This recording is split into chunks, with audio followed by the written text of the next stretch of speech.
They said medieval marriage was the foundation of society. Yet no one mentioned how many women vanished inside it.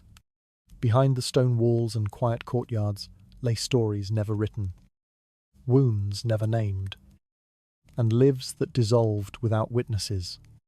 Every vow carried a shadow, and every household hid a silence no chronicle dared record. Tonight, you will walk through those forgotten rooms and feel the weight of what history chose to erase.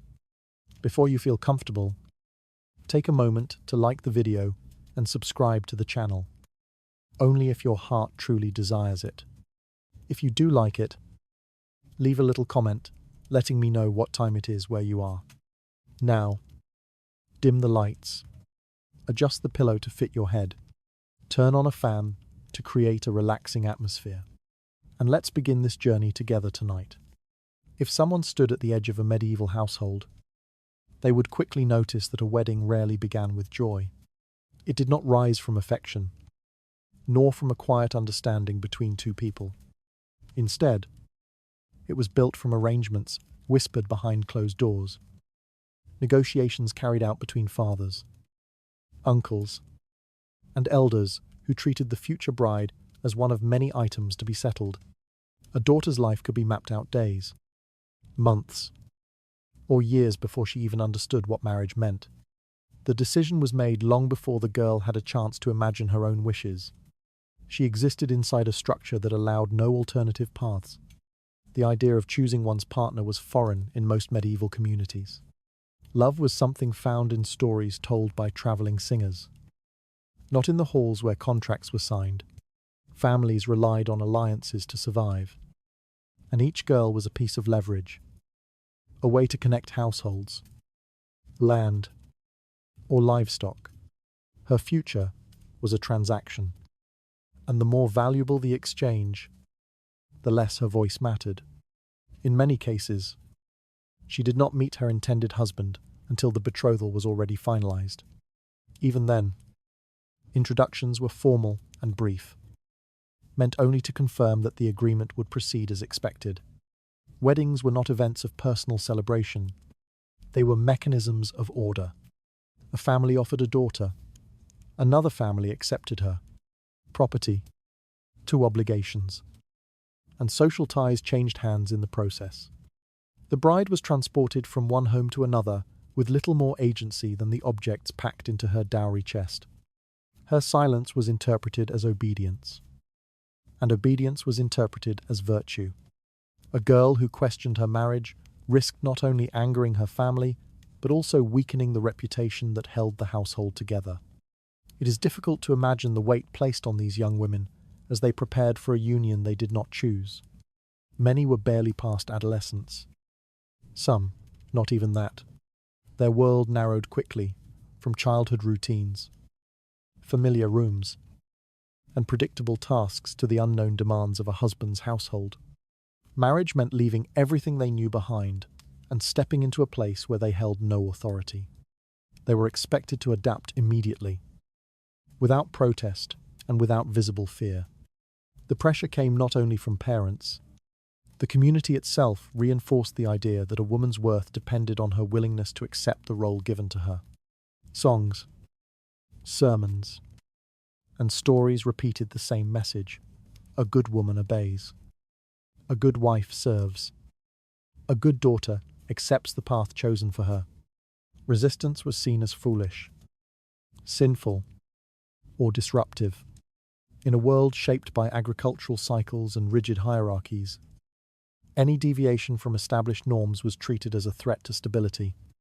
It wasn't uncommon for villagers to speak casually about upcoming marriages, as though the bride's future were simply another arrangement of livestock or grain.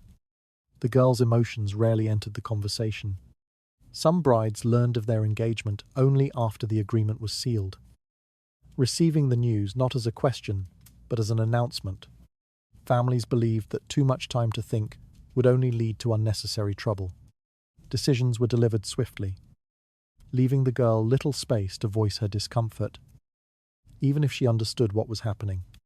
Inside the home, preparations for the ceremony often overshadowed the inner turmoil of the bride. Clothes were sewn, food prepared, and dowry items sorted, all with an air of routine. Women of the household busied themselves with tasks, commenting on the suitability of the match, the strength of the groom's family, or the advantages the marriage might bring. Rarely did anyone stop to ask the bride if she was afraid. It was assumed she understood her role, just as her mother and grandmother had before her. Fear, if present, had no place in the discussion. There is a quiet sadness in imagining these moments. A young woman may have looked at the door of her home, realizing she would soon cross it for the last time. Childhood friendships would fade. A familiar bed would no longer be hers. She would move into another household where she began again as an outsider, judged on her ability to serve, obey, and produce heirs. Her husband, often older and of higher status, would expect loyalty without needing to earn it. The community would watch her closely, noting her behavior, her speech, even the expression on her face. Parents rarely viewed their decisions as cruel. They believed they were securing their daughter's future in the only way society permitted. To them, marriage was a necessity, a safeguard, an obligation. Love was considered irrelevant, even dangerous, because it disrupted order. A marriage based on feelings could unsettle alliances or lead to choices that did not benefit the family. So emotions were pushed aside, buried beneath generations of tradition and expectation. The mechanisms behind these marriages were not entirely malicious. They were simply indifferent, and indifference can be far more damaging than hostility. The bride's silence was not demanded through threats, but through norms so deeply embedded that questioning them felt impossible. Even when a woman sensed the unfairness of her situation, the weight of custom-made resistance seemed futile. The world around her affirmed the same truth. Her path was not hers to choose. This lack of choice shaped the foundation of every challenge she would face in marriage.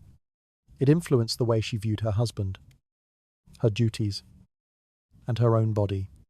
It determined how society judged her success or failure as a wife.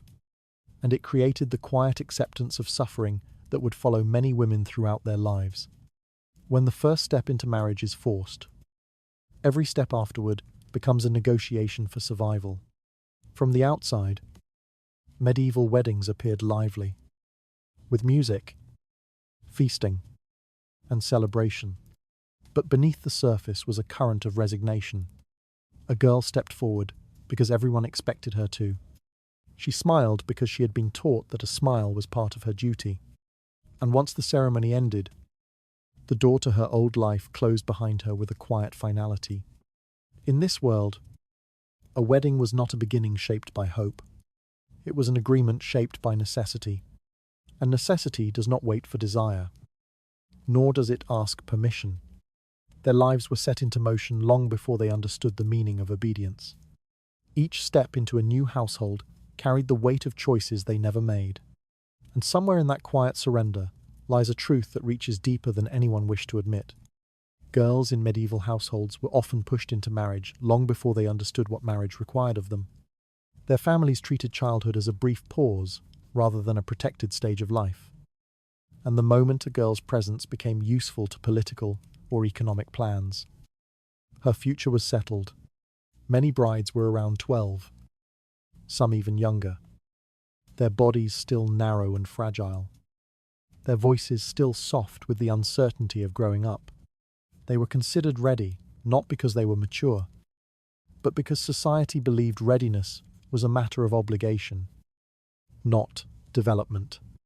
The pressure to marry early came from practical concerns: alliance, land management, and inheritance. But these explanations did little to ease the reality faced by the girls themselves. They entered womanhood not through experience or personal growth, but through contracts they never agreed to. Their bodies would soon be expected to carry children, despite lacking the physical strength to withstand the risks. A girl barely stepping out of childhood could find herself suddenly responsible for producing heirs, maintaining a household, and fulfilling duties she had never been taught to understand. In many cases, the wedding ceremony itself took place before the bride had reached an age where comprehension was even possible. Guests celebrated, music played, and families smiled with satisfaction, while the small figure at the center of it all stood silently, unsure why her world was changing so quickly. The garments chosen for her were often too heavy, too elaborate, draped over a frame still thin from youth. The weight of adulthood settled on her shoulders long before she could grow into it. Life after the ceremony offered no adjustment period. A child who once played with other children might wake the next day in a new household, surrounded by unfamiliar adults who expected her to perform the role of a wife. She was told to behave with modesty, obedience, and calmness, qualities that contradicted the nature of her age. When she faltered, older women corrected her sternly, expecting her to adopt a discipline even they had learned over many years. Her mistakes were seen as failures, not as evidence of a childhood interrupted. The physical consequences of early marriage were often severe. A girl's body was not yet wide enough to allow safe childbirth, leading to prolonged labor, life-threatening complications, or stillbirths. Many young brides experienced their first pregnancy before their bones had fully hardened. Midwives spoke quietly among themselves about the dangers but rarely challenged the structure that created them. Families viewed childbirth as an unavoidable trial, and if a girl died, they mourned her briefly before shifting attention to future arrangements. Beyond the physical toll, early marriage imposed emotional burdens that no child could manage. The expectations placed upon them were relentless: to serve, to endure, to comply. Affection from a husband was rare, especially when he was significantly older. He saw her as a duty fulfilled, a path to inheritance, or a symbol of alliance between families.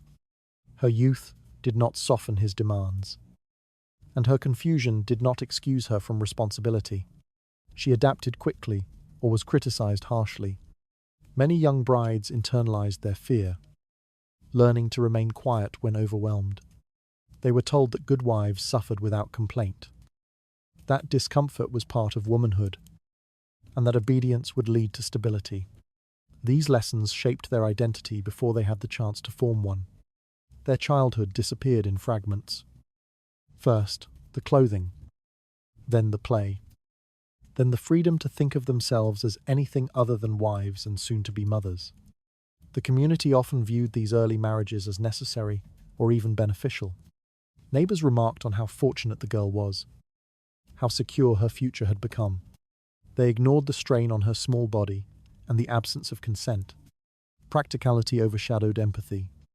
Survival took priority over individual well-being, and the girl's suffering became invisible within a system that repeated itself generation after generation.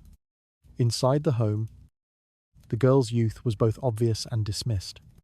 Her hands were small, her steps uncertain, her voice still high with childhood. Yet she was expected to complete labor meant for adults.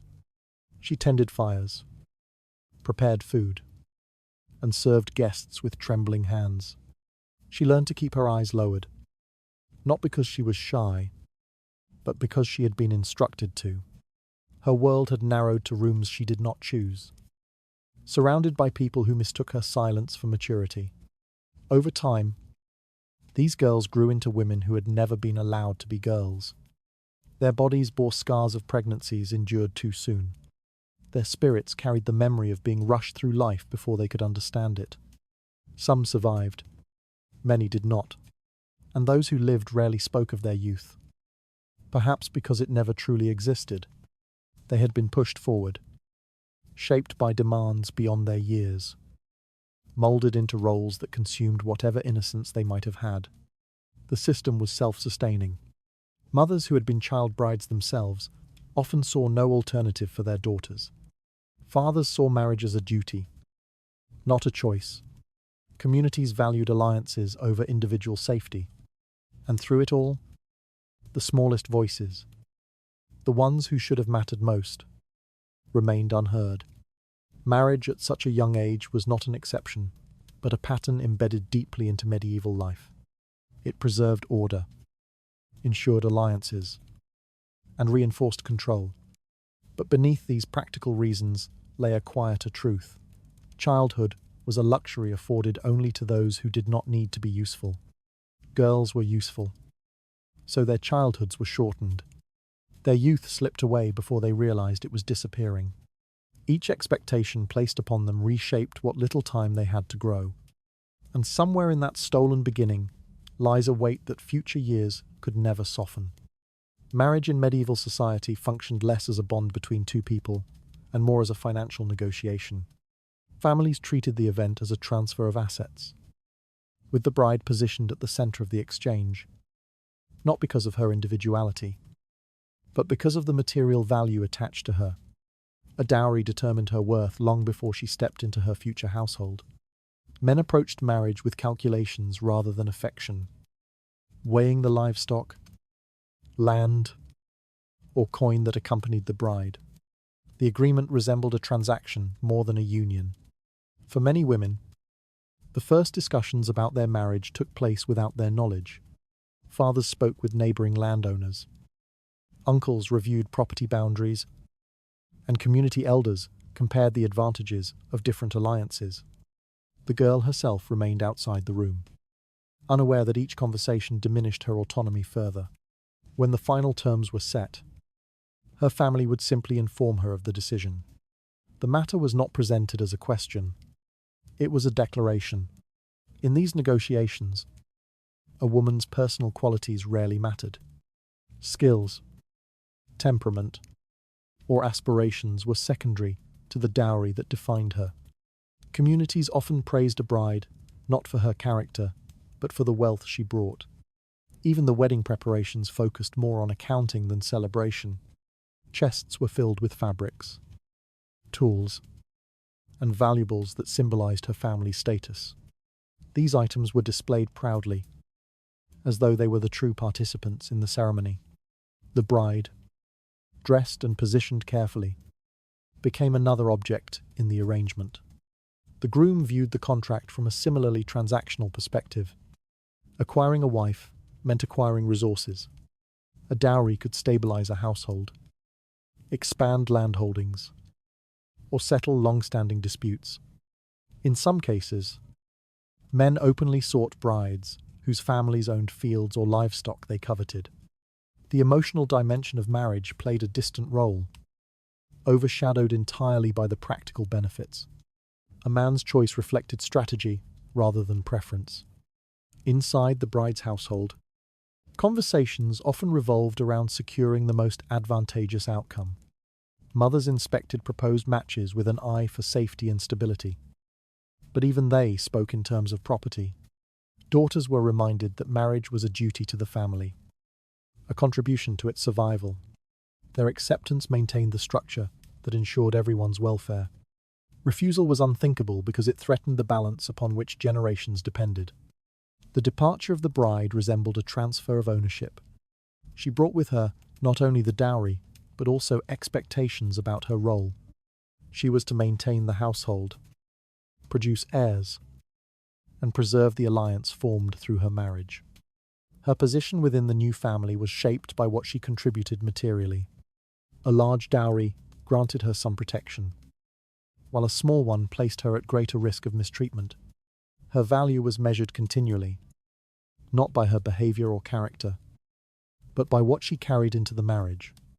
The language used by families reflected the nature of this system. People spoke of giving a daughter, as though she were an object handed from one owner to another. Communities praised marriages that united wealthy families, describing them as victories. The bride's feelings, if mentioned at all, were given only symbolic attention. Her role was to facilitate the agreement, not influence it. She learned early that her worth in society depended on assets she did not control. This perception extended into everyday life after the wedding. A wife's position within her new home was tied to the dowry that accompanied her. If tensions arose, accusations often centered on property rather than personal conflict. Some husbands treated their wives with care only because mistreating them risked damaging relations with the wife's family. Others, confident in the advantages they had gained, exerted control harshly. The emotional landscape of the marriage remained secondary to the economic structure that formed it. Over time, women internalized these realities. They grew accustomed to being evaluated in financial terms. A girl raised in this environment learned early to associate her future with negotiations she could not influence. She observed how adults spoke of her older sisters, how they praised wealthy matches and whispered about those considered poor bargains. Each whispered remark taught her that her destiny would not be shaped by her desires but by her dowry. This system left little room for individuality. A woman's strengths or weaknesses mattered only if they affected her usefulness within the contract. Her opinions were dismissed unless they aligned with the interests of the household. Her life unfolded according to the logic of property exchange, a logic that reshaped her identity into something negotiable. Over generations, this understanding became so embedded in society that few questioned it. Marriage as a transaction felt natural, inevitable, and ordinary. The consequences of such a structure reached far beyond the wedding day. It influenced how women viewed themselves, how they were treated by their husbands, and how communities justified their suffering. When a marriage failed, blame often shifted to the dowry rather than the individuals involved. If a wife struggled, people wondered whether her family had provided enough. Her humanity remained hidden beneath the weight of property. In many ways, the transactional foundation of marriage defined the silence that followed. A woman learned that her voice held little value in a world that prized her belongings more than her presence. Her experiences were shaped not by partnership, but by economic necessity, and the cost of that necessity fell upon her shoulders alone. Their lives were arranged in terms that rarely included their own wishes. Every step into a new household reminded them of what had been exchanged on their behalf. Somewhere within those quiet agreements lay a cost no one wanted to acknowledge. In medieval households, a woman's body did not belong to her. The moment she entered marriage, every aspect of her physical existence was considered the property of her husband. This ownership was spoken of casually, woven into daily conversations, and reinforced through teachings, customs, and legal structures. A wife was expected to meet her husband's needs without hesitation, without negotiation, and without any concept of personal boundaries. Her silence was assumed to be consent, even when consent was never sought. The relationship between husband and wife reflected a hierarchy that left no space for refusal. A man could demand intimacy whenever he wished, and his desire became an unchallengeable obligation. The wife's comfort, fatigue, fear, or pain were dismissed as irrelevant. Her role was framed as duty, not partnership. The marriage contract, though not written in explicit terms, carried the assumption that her body was a perpetual offering. To decline was to threaten the order of the household. Many women entered marriage without understanding what would be expected of them. Conversations about physical intimacy were rare, and knowledge about the body was purposely withheld from girls. They were left to discover these truths in private, often through experiences that frightened or overwhelmed them. Their confusion was interpreted as immaturity rather than a sign of the system's cruelty. Mothers, who had endured the same silence, rarely explained what awaited their daughters, believing that preparation would only cause trouble. In this environment, the absence of consent was not considered a flaw but a feature. Society believed that a husband had natural authority over his wife. Religious leaders, legal texts, and community elders repeated the same message. A wife must submit. Her body existed to serve the needs of her household, whether through intimacy, childbirth, or labor. Personal autonomy did not enter the conversation. Autonomy itself was an idea reserved for men. Even when a woman suffered physically, the expectation remained unchanged. Injuries, infections, or pregnancies that occurred too close together were treated as unfortunate but unavoidable consequences of marriage. Physicians, when called, focused on maintaining the husband's access rather than the wife's well-being. Her pain was treated as a temporary inconvenience, something she must endure quietly. To complain risked accusations of disobedience or moral weakness.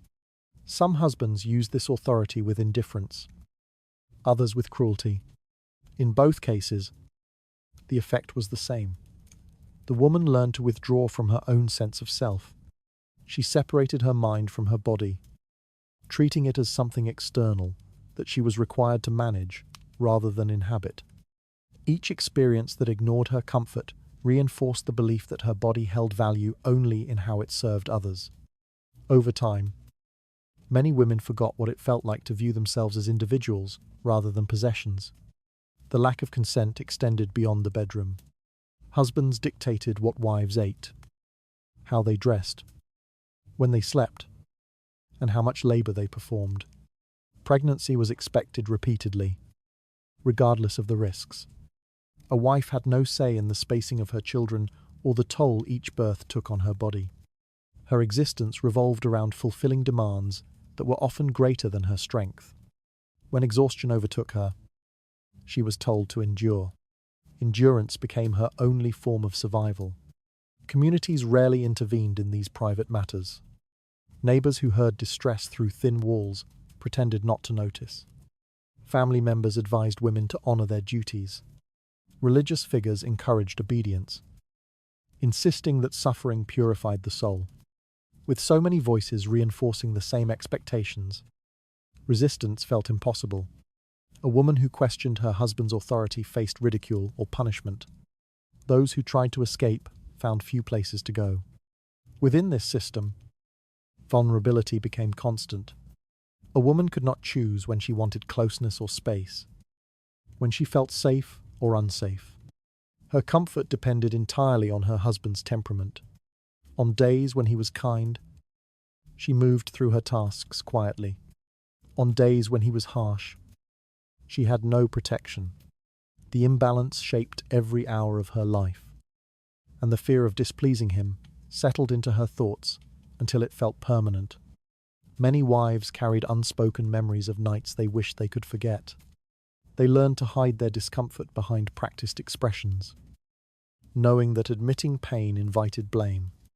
Their experiences remained invisible to those around them, swallowed by a culture that labeled their suffering as normal.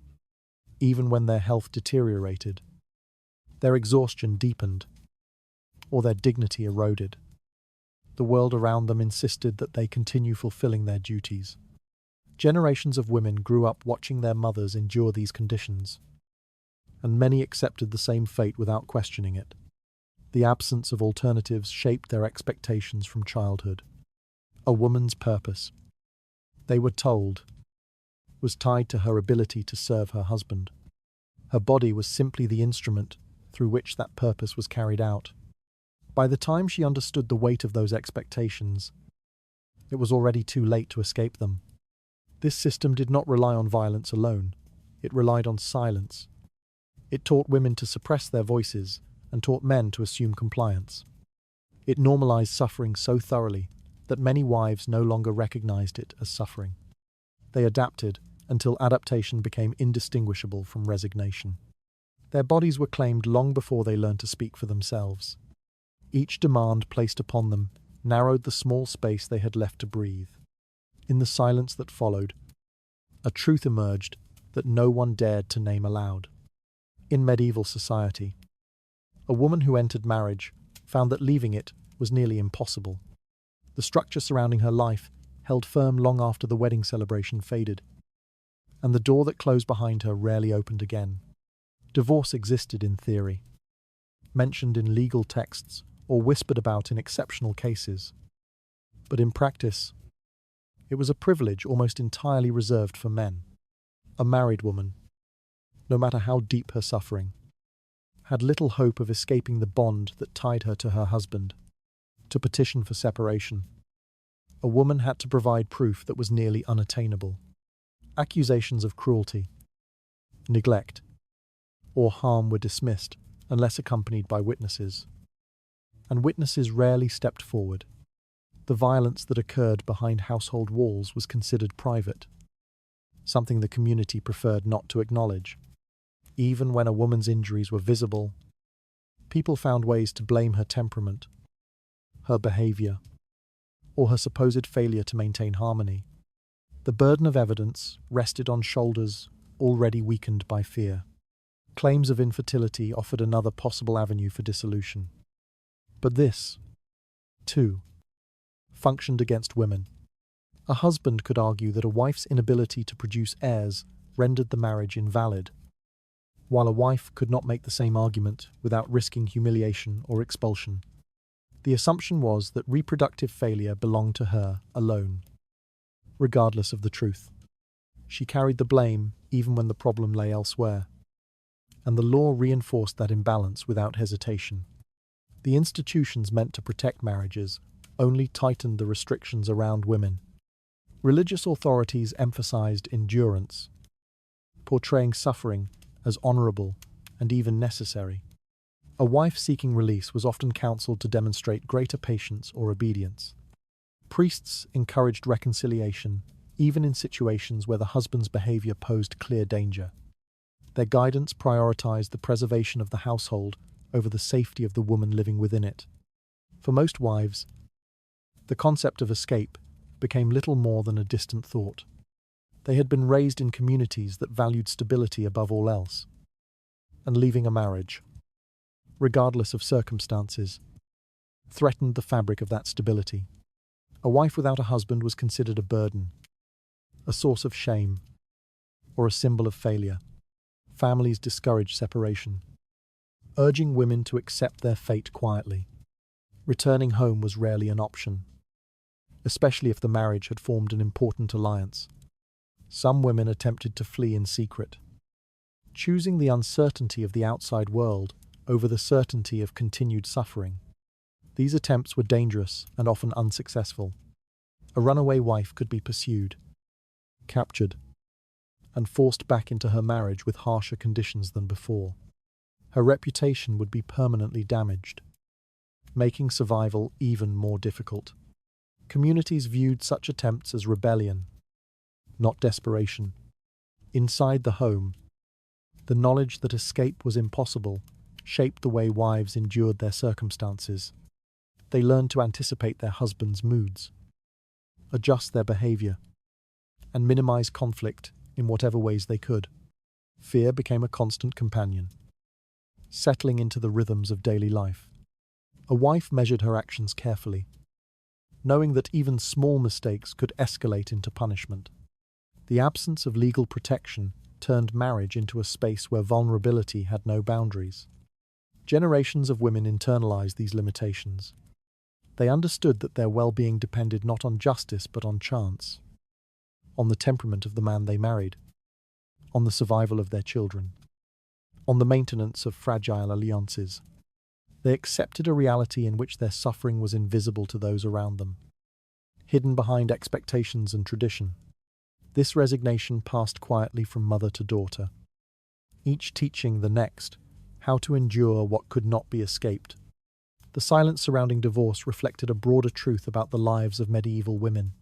Their fates were bound tightly to the institutions that controlled them, even when their marriages brought pain, isolation, or danger. The world insisted that they remain.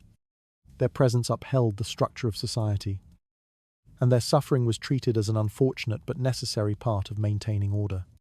A woman could lose her health, her happiness, or her safety, yet still be required to stay in the place that harmed her. In this system, hope became a fragile thing. Some women wished for change, for intervention, for a moment of compassion that might alter their path. But the space between wishing and action was wide, and crossing it required support they rarely received. The few who managed to separate from their husbands were remembered not for their bravery but for the scandal they created. Their stories served as warnings rather than inspirations. The impossibility of divorce was not only a legal limitation, it was a psychological burden. Knowing there was no exit shaped every thought, every decision, every breath. It turned marriage into a place where endurance outweighed choice, and where silence replaced protest. A woman learned to live within that silence, even when it eroded her sense of self. Their steps into marriage carried a weight they could never put down. Each passing year tightened the walls around them in ways no one wished to see. Within that narrowing space lay a truth few dared to confront. Childbirth in medieval life was less a celebration of new beginnings and more a quiet confrontation with danger. Women were expected to bear child after child, often with barely enough time to recover before the next pregnancy began. Their bodies carried the weight of expectations that never paused, and their exhaustion deepened with each passing year. A wife's worth was tied to her fertility, and her survival was treated as secondary to the production of heirs. The cycle repeated until her strength faded or her body failed. Pregnancy brought fear as much as hope. Women knew the risks intimately, having witnessed sisters, neighbors, or mothers suffer complications that left lasting injuries or ended in death. They approached each pregnancy with a mix of resignation and dread, understanding that they could not refuse the demands placed upon them. Their bodies bore the consequences of decisions made by others, and no amount of preparation could guarantee safety. Stillbirths, hemorrhage, and fever were constant shadows that lingered around every birth. The physical strain accumulated quickly. Nutrition was often poor, rest was limited, and medical knowledge was minimal. Midwives did what they could with the tools and understanding available, but their efforts could not offset the harsh realities of medieval health. Women entered labor already weakened, and their frail condition made complications more likely. If a birth went wrong, there was little that could be done. The outcome depended on luck more than skill. Communities viewed childbirth as an ordinary part of life, even when it led to tragedy. The death of a woman in labor was mourned briefly before daily routines resumed. People accepted these losses as inevitable, much like illness or famine. The lack of surprise surrounding maternal death revealed how deeply normalized these dangers had become. Wives were expected to face them repeatedly, as though the risk itself was simply another duty. Inside the home, a woman's responsibilities did not lessen during pregnancy. She continued to grind grain, carry water, tend fires, and care for children already born. Fatigue became a permanent state, but complaints were discouraged. Any expression of discomfort was seen as weakness or ingratitude. A wife who struggled was reminded of her purpose, urged to think of the family she served rather than the pain she endured. When labor began, the atmosphere shifted to quiet tension. Women gathered to assist, offering comfort drawn from their own experiences. The sounds of childbirth filled the room, strained breaths, whispered prayers, and at times, cries that signaled something had gone terribly wrong. Men waited outside, rarely intervening, convinced that childbirth was a woman's domain. Their distance shielded them from witnessing the danger that wives faced on their behalf. After the birth, recovery was uncertain. Some women bounced back quickly, while others slipped into fever or bleeding that could not be stopped. Postpartum infections claimed countless lives, and the cause was often misunderstood. Communities attributed these deaths to fate or divine judgment rather than the lack of sanitation or medical care. Surviving mothers returned to work almost immediately, with little acknowledgement of the strain their bodies had endured. The emotional toll was equally heavy. Women lived with the knowledge that any pregnancy could be their last. They buried infants who never breathed, and mourned children who died hours or days after birth. Each loss carved a deeper wound, yet society expected them to continue bearing children as though grief and fear had no place in their lives. Their resilience was demanded, not chosen. For many wives, childbirth blurred into a continuous cycle: pregnancy, labor, recovery, and then pregnancy again. Years passed in this rhythm. leaving little room for rest, reflection, or autonomy. Their bodies aged quickly under the constant strain, and their health deteriorated long before they reached middle age. Some died quietly in their beds from untreated complications. Others collapsed during daily tasks. Undone by exhaustion, they had concealed for years. Despite the dangers, refusal was not tolerated. A woman who hesitated to conceive was accused of neglecting her duties. Husbands saw children as labourers, heirs, or symbols of prosperity, and they expected wives to provide them.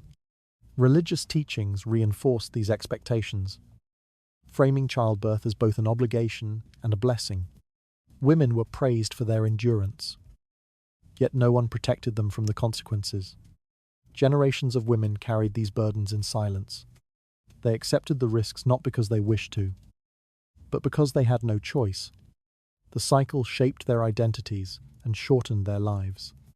Their stories were rarely recorded, overshadowed by the births they enabled rather than the suffering they endured. Childbirth defined the boundaries of their existence, imposing limits they could never escape. It took from them steadily health, strength, time, without giving them the freedom to refuse. Their bodies became the ground on which the survival of their families depended, and the cost of that survival was measured in lives lost too soon. Their bodies moved from one exhaustion to the next without pause. Each birth carried the weight of dangers that never softened with time. Amid that relentless rhythm lay a cost. Few were willing to speak aloud. Most medieval households treated knowledge of the female body as something that should remain unspoken, passed over in silence rather than taught with care. Women grew up surrounded by work, expectations, and unanswered questions. No one explained to them how their bodies functioned, what changes awaited them, or what dangers came with childbirth. These omissions were not accidental, but woven into a culture that treated female understanding as unnecessary, even threatening. A girl learned her duties long before she learned anything about herself. The secrecy began in childhood. When girls asked questions about their bodies, the adults around them responded with evasive phrases or stern warnings.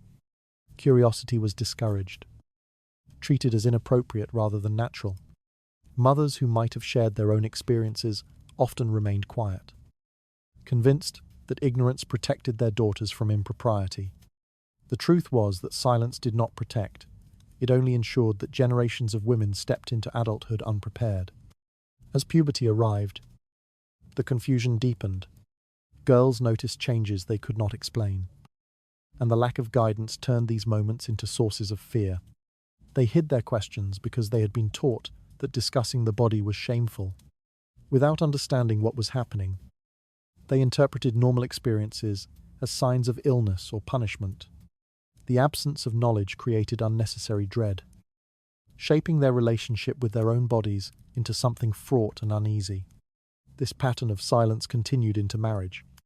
A young bride entered her new household with no instruction on intimacy, pregnancy, or childbirth. She was expected to learn through experience, a method that left many overwhelmed. Her husband, informed by norms that prioritized his authority, rarely offered guidance. The first night of marriage became an encounter she could neither anticipate nor refuse. Her reactions, fear, confusion, or pain, were seen as childish rather than the predictable result of ignorance. When pregnancy followed, the bride often did not understand what was happening until others noticed changes in her body. Superstition replaced explanation. Women whispered fragments of advice. Half-truths shaped more by tradition than by knowledge. Some shared warnings meant to frighten rather than prepare. Others repeated sayings that offered comfort but no clarity. The young wife was left to navigate her fears with little more than scattered hints. Labour intensified this uncertainty. A woman experiencing childbirth for the first time often entered it with only stories. Some exaggerated, some incomplete, none accurate enough to guide her. Without knowing what was normal and what signaled danger, She panicked easily. Her cries reflected not only pain but terror. Midwives tried to soothe her, but their calming words could not replace years of missing education. The woman endured the ordeal blindly, unsure whether she would survive. These gaps in understanding were not limited to the physical process. Women had no concept of how to advocate for themselves or recognize when something was wrong. They did not know the signs of dangerous bleeding, infection, or complications. They followed instructions obediently, even when those instructions contradicted their instincts. Their survival depended largely on luck and the experience of those assisting them. Many suffered injuries or long-term health problems simply because they lacked the basic knowledge needed to protect themselves. The system benefited from their ignorance. A woman who understood her body was harder to control. She might question demands placed upon her or refuse expectations that endangered her. By limiting education, society preserved a hierarchy in which women remained dependent on others for guidance. Their confusion ensured compliance. Their silence ensured stability, even when suffering occurred. It was treated as an unavoidable consequence of their role rather than a failure of the system. Over time, this lack of knowledge shaped a woman's entire sense of identity. She learned to distrust her body, to view it as something unpredictable and difficult. She depended on others to interpret its signals, giving up autonomy before she ever understood what autonomy meant. Each experience reinforced the idea that her body was not hers to understand, only hers to endure. Mothers who might have broken the cycle often chose not to, believing they were protecting their daughters from burdensome information. They passed down the same patterns of silence they had inherited. Conversations that might have fostered strength instead maintained vulnerability. Even when they remembered their own fear, they hesitated to share it, convinced that this was simply how life worked. The result was a world where women entered the most dangerous experiences of their lives without preparation. Their ignorance was framed as innocence, their fear as weakness, their suffering as acceptance. Knowledge remained out of reach, reserved for those who believed they had the right to decide what women should know.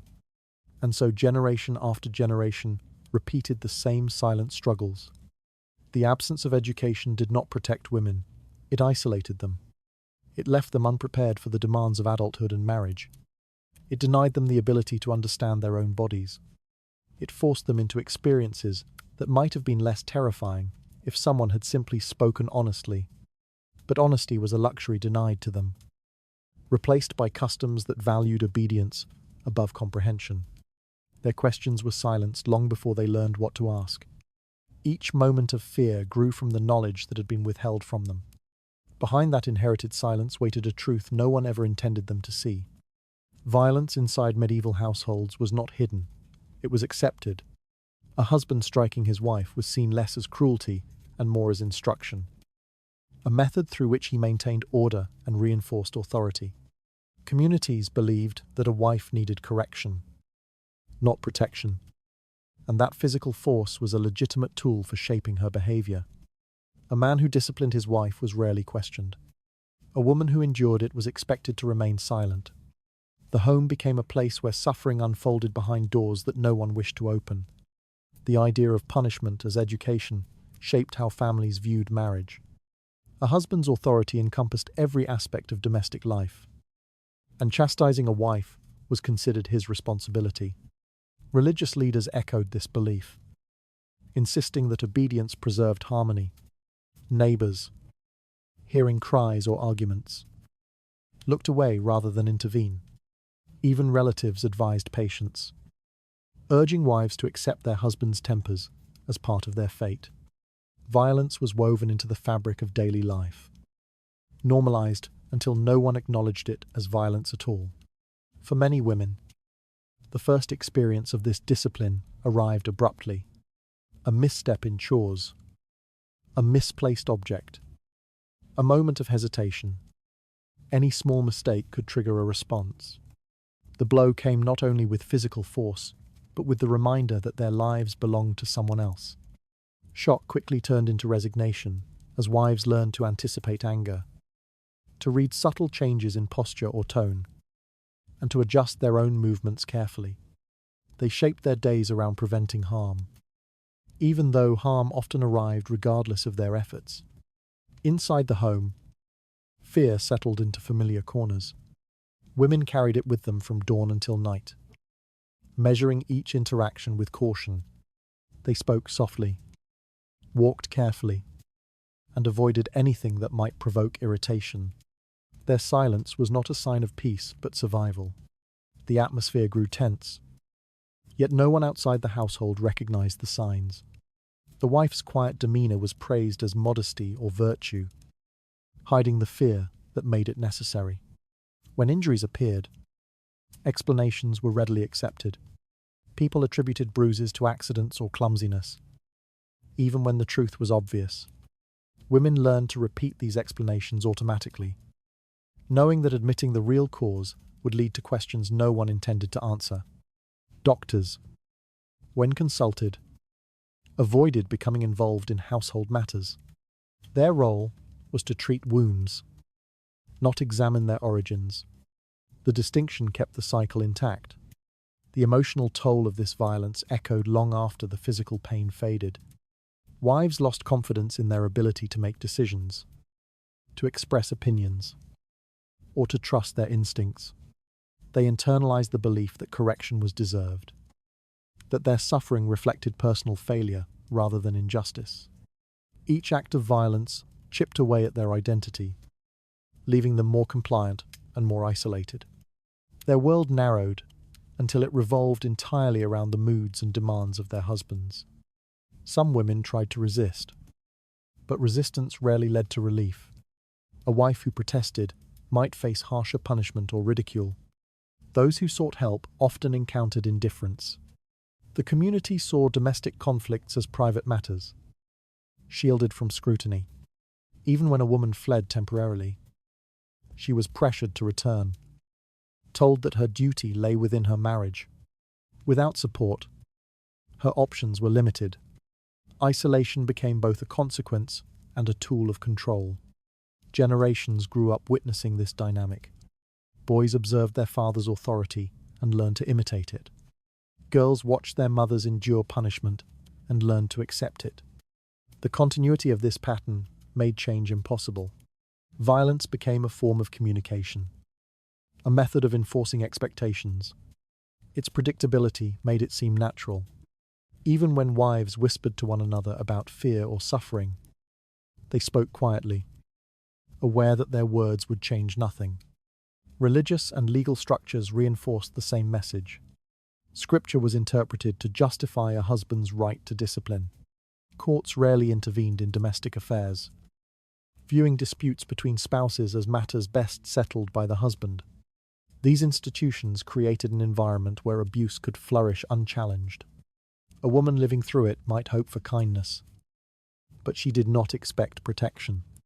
Protection was not meant for her. Despite the harshness of their lives, many women carried their burdens silently.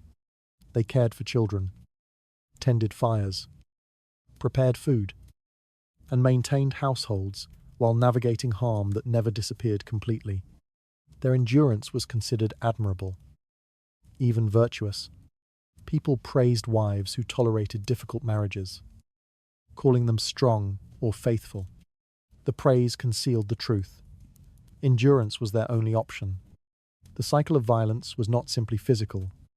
It was psychological, social, and cultural. It shaped how women saw themselves and how others saw them. It dictated their place in the household and their role in society. And always, beneath the surface, lay a fear that made escape impossible. A woman lived not according to her wants, but according to the limits imposed upon her by those who believed they had the right to control her. Violence as education turned marriage into a place where suffering was redefined as discipline, where pain was reframed as instruction. The home, which should have offered safety, became the center of fear. Acceptance of this harm ensured its continuation, leaving countless women to endure brutality that was never acknowledged, never questioned, never stopped. Their suffering unfolded quietly beneath the guise of instruction.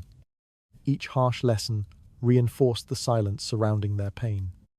Amid those unspoken rules rested a truth no one wished to confront. Jealousy inside medieval marriages was not a passing emotion. It was a structure of control. A husband's suspicion alone was enough to reshape a woman's entire life, limiting her movement, restricting her voice, and confining her to spaces chosen by someone else. What began as doubt could quickly become domination, justified by claims of protection or honor. A wife lived beneath constant observation, her daily actions measured against expectations she often did not understand. The home that sheltered her also held her captive. The power imbalance enabled this control effortlessly. A husband did not need proof of wrongdoing. The mere possibility of impropriety granted him the authority to impose restrictions. He could forbid his wife from leaving the house unless accompanied, or he could prevent her from receiving visitors, even close family members. These decisions required no explanation. Society supported them, believing that a man had the right, perhaps even the duty, to guard his household's reputation. For women, life under suspicion became a careful performance. They moved through their homes quietly, mindful of being watched. Every gesture, every pause, every glance could be misinterpreted. A moment spent standing near a window might trigger questions. A brief conversation with a servant could raise concern. The ordinary rhythms of daily life became fraught with tension, as wives tried to anticipate how their actions might be perceived. Their days shrank into narrow paths of acceptable behavior. Isolation deepened the impact. A woman who could not leave her home without permission lost more than freedom. She lost access to support. She could no longer visit neighbors, attend gatherings, or seek comfort from those who might understand her situation. Her world contracted until it consisted only of the rooms she inhabited and the man who controlled them. Even within those rooms, she was not alone. Her husband's presence lingered in every corner through rules, expectations, and quiet threats. The justification for this control was often framed as a moral duty. Husbands claimed to protect their wives from temptation or gossip, insisting that strict boundaries prevented scandal. Communities accepted these explanations readily. If a man guarded his wife too closely, people assumed she required guarding. Rumors formed easily, strengthening the husband's resolve and isolating the wife further. In this way, suspicion became self-perpetuating. The more a woman was restrained, the more others believed restraint necessary. Women learned to live with the weight of this constant scrutiny. They lowered their gaze, softened their voices, and attempted to disappear within their own homes. Yet the fear of misstep lingered. Conversations were monitored, movements restricted, choices denied. Even minor acts, such as opening a door, walking into the courtyard, or exchanging a smile with a visitor, could be interpreted as defiance. A wife's life became a series of careful adjustments aimed at avoiding conflict. Children, too, absorbed these dynamics. They watched their mothers being questioned, corrected, or confined. They grew accustomed to the idea that women must be observed and directed. Sons often mimicked their father's attitudes, while daughters learned early to accept surveillance as normal. This inheritance ensured the continuation of jealous control long after the original couple had passed. The emotional toll of constant monitoring was profound. Women felt their sense of self slipping away, replaced by an identity shaped entirely through their husband's eyes. They doubted their own intentions, questioned their own behavior, and internalized blame for suspicions they had not earned. Over time, the boundaries imposed on them became internal boundaries as well. They policed themselves even when their husbands were absent, afraid of consequences they could clearly imagine. Punishments for perceived misbehavior varied. Some husbands responded with harsh interrogation, demanding explanations for trivial actions. Others took more severe steps, restricting food, locking doors, or withholding access to children. Physical punishment was not uncommon. These measures reinforced the belief that wives existed under permanent scrutiny. The line between discipline and cruelty blurred easily in households governed by jealousy. Escape from such control was difficult.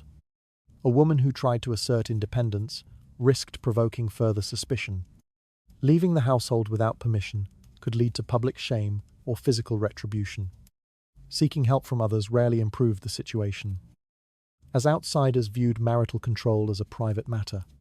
Even if friends or relatives sympathized, they lacked the authority to intervene. A wife learned quickly that resisting control carried consequences she was not permitted to avoid. Meanwhile, husbands rarely questioned their own behavior. Their authority was affirmed by law, of religion, and social custom. They believed themselves justified, even righteous, in their surveillance. The idea that their wives might suffer from this treatment seldom entered their minds. Control became routine. Jealousy became a habit. The household functioned on fear disguised as responsibility.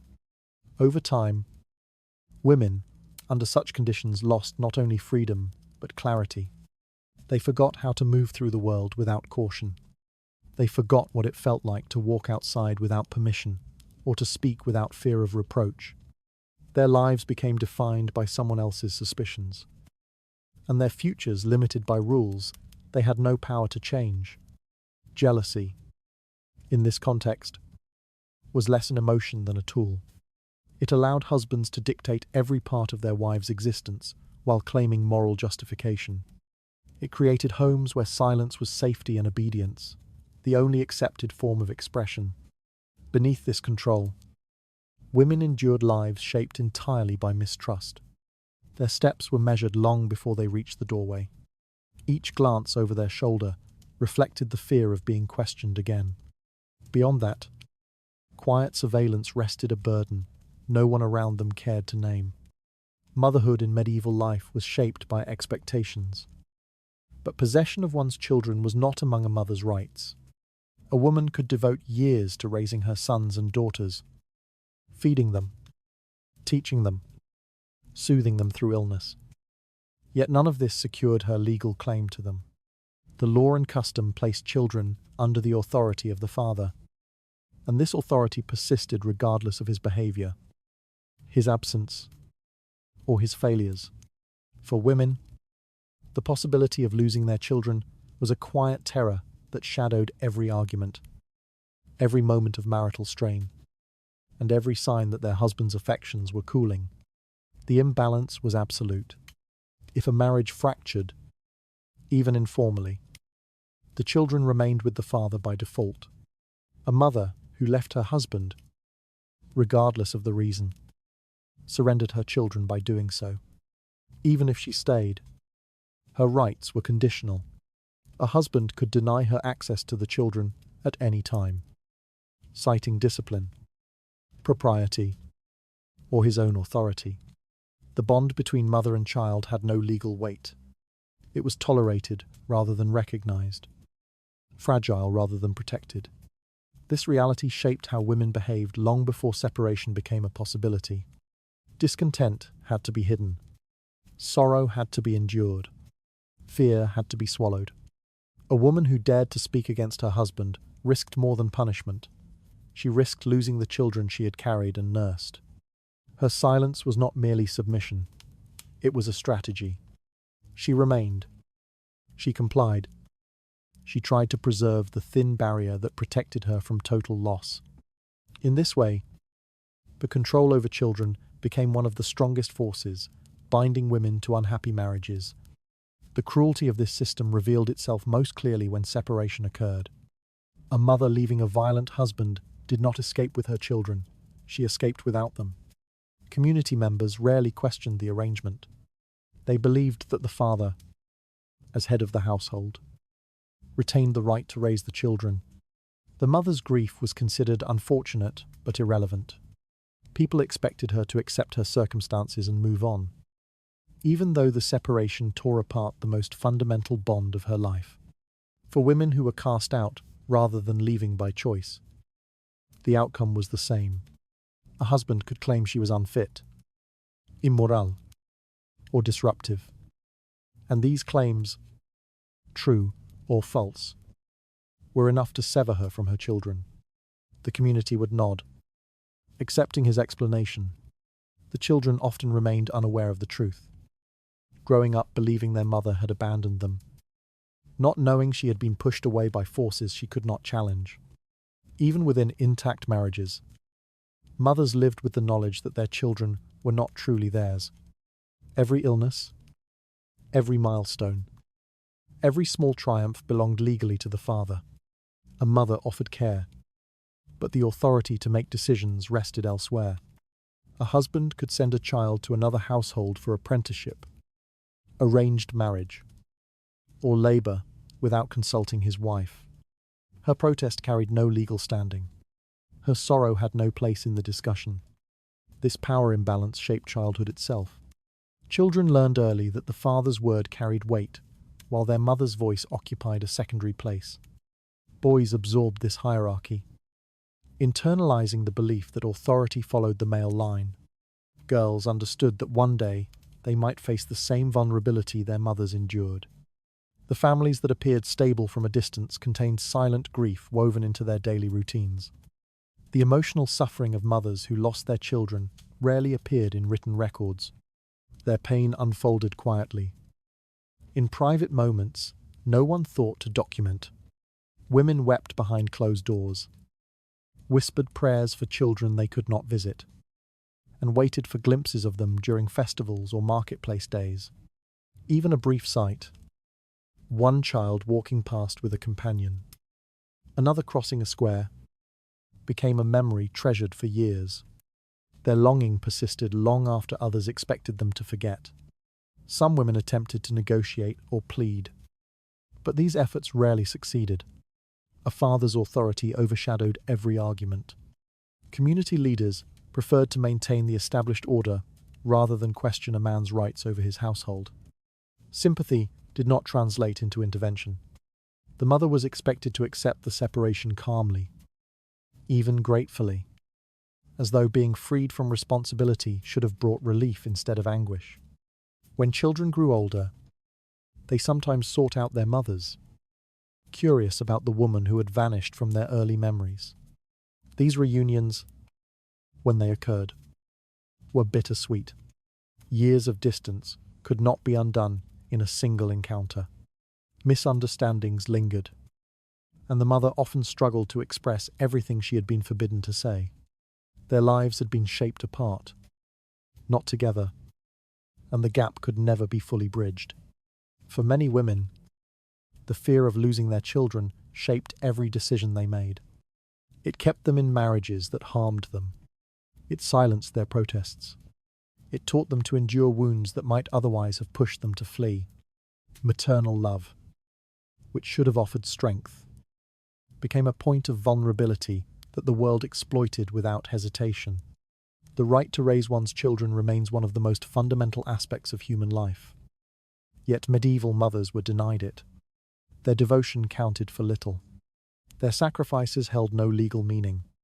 The law valued lineage and inheritance over bonds of care, ensuring that a mother's place in her own child's life could vanish in an instant. Their hands held their children only as long as others allowed. Each moment of tenderness stood on ground that could be taken from them without warning. Above that, fragile certainty rested a loss too deep for any law to acknowledge. Social isolation within medieval marriages did not begin suddenly. It spread quietly until it shaped every corner of a woman's life. A wife who once moved freely among neighbours, relatives, or market stalls soon found her world narrowing under her husband's supervision. He decided whom she could speak to, whom she could visit, and whom she must avoid. What he called protection was, in reality, confinement, and within that confinement, her sense of self slowly faded, replaced by roles that allowed no space for companionship or community.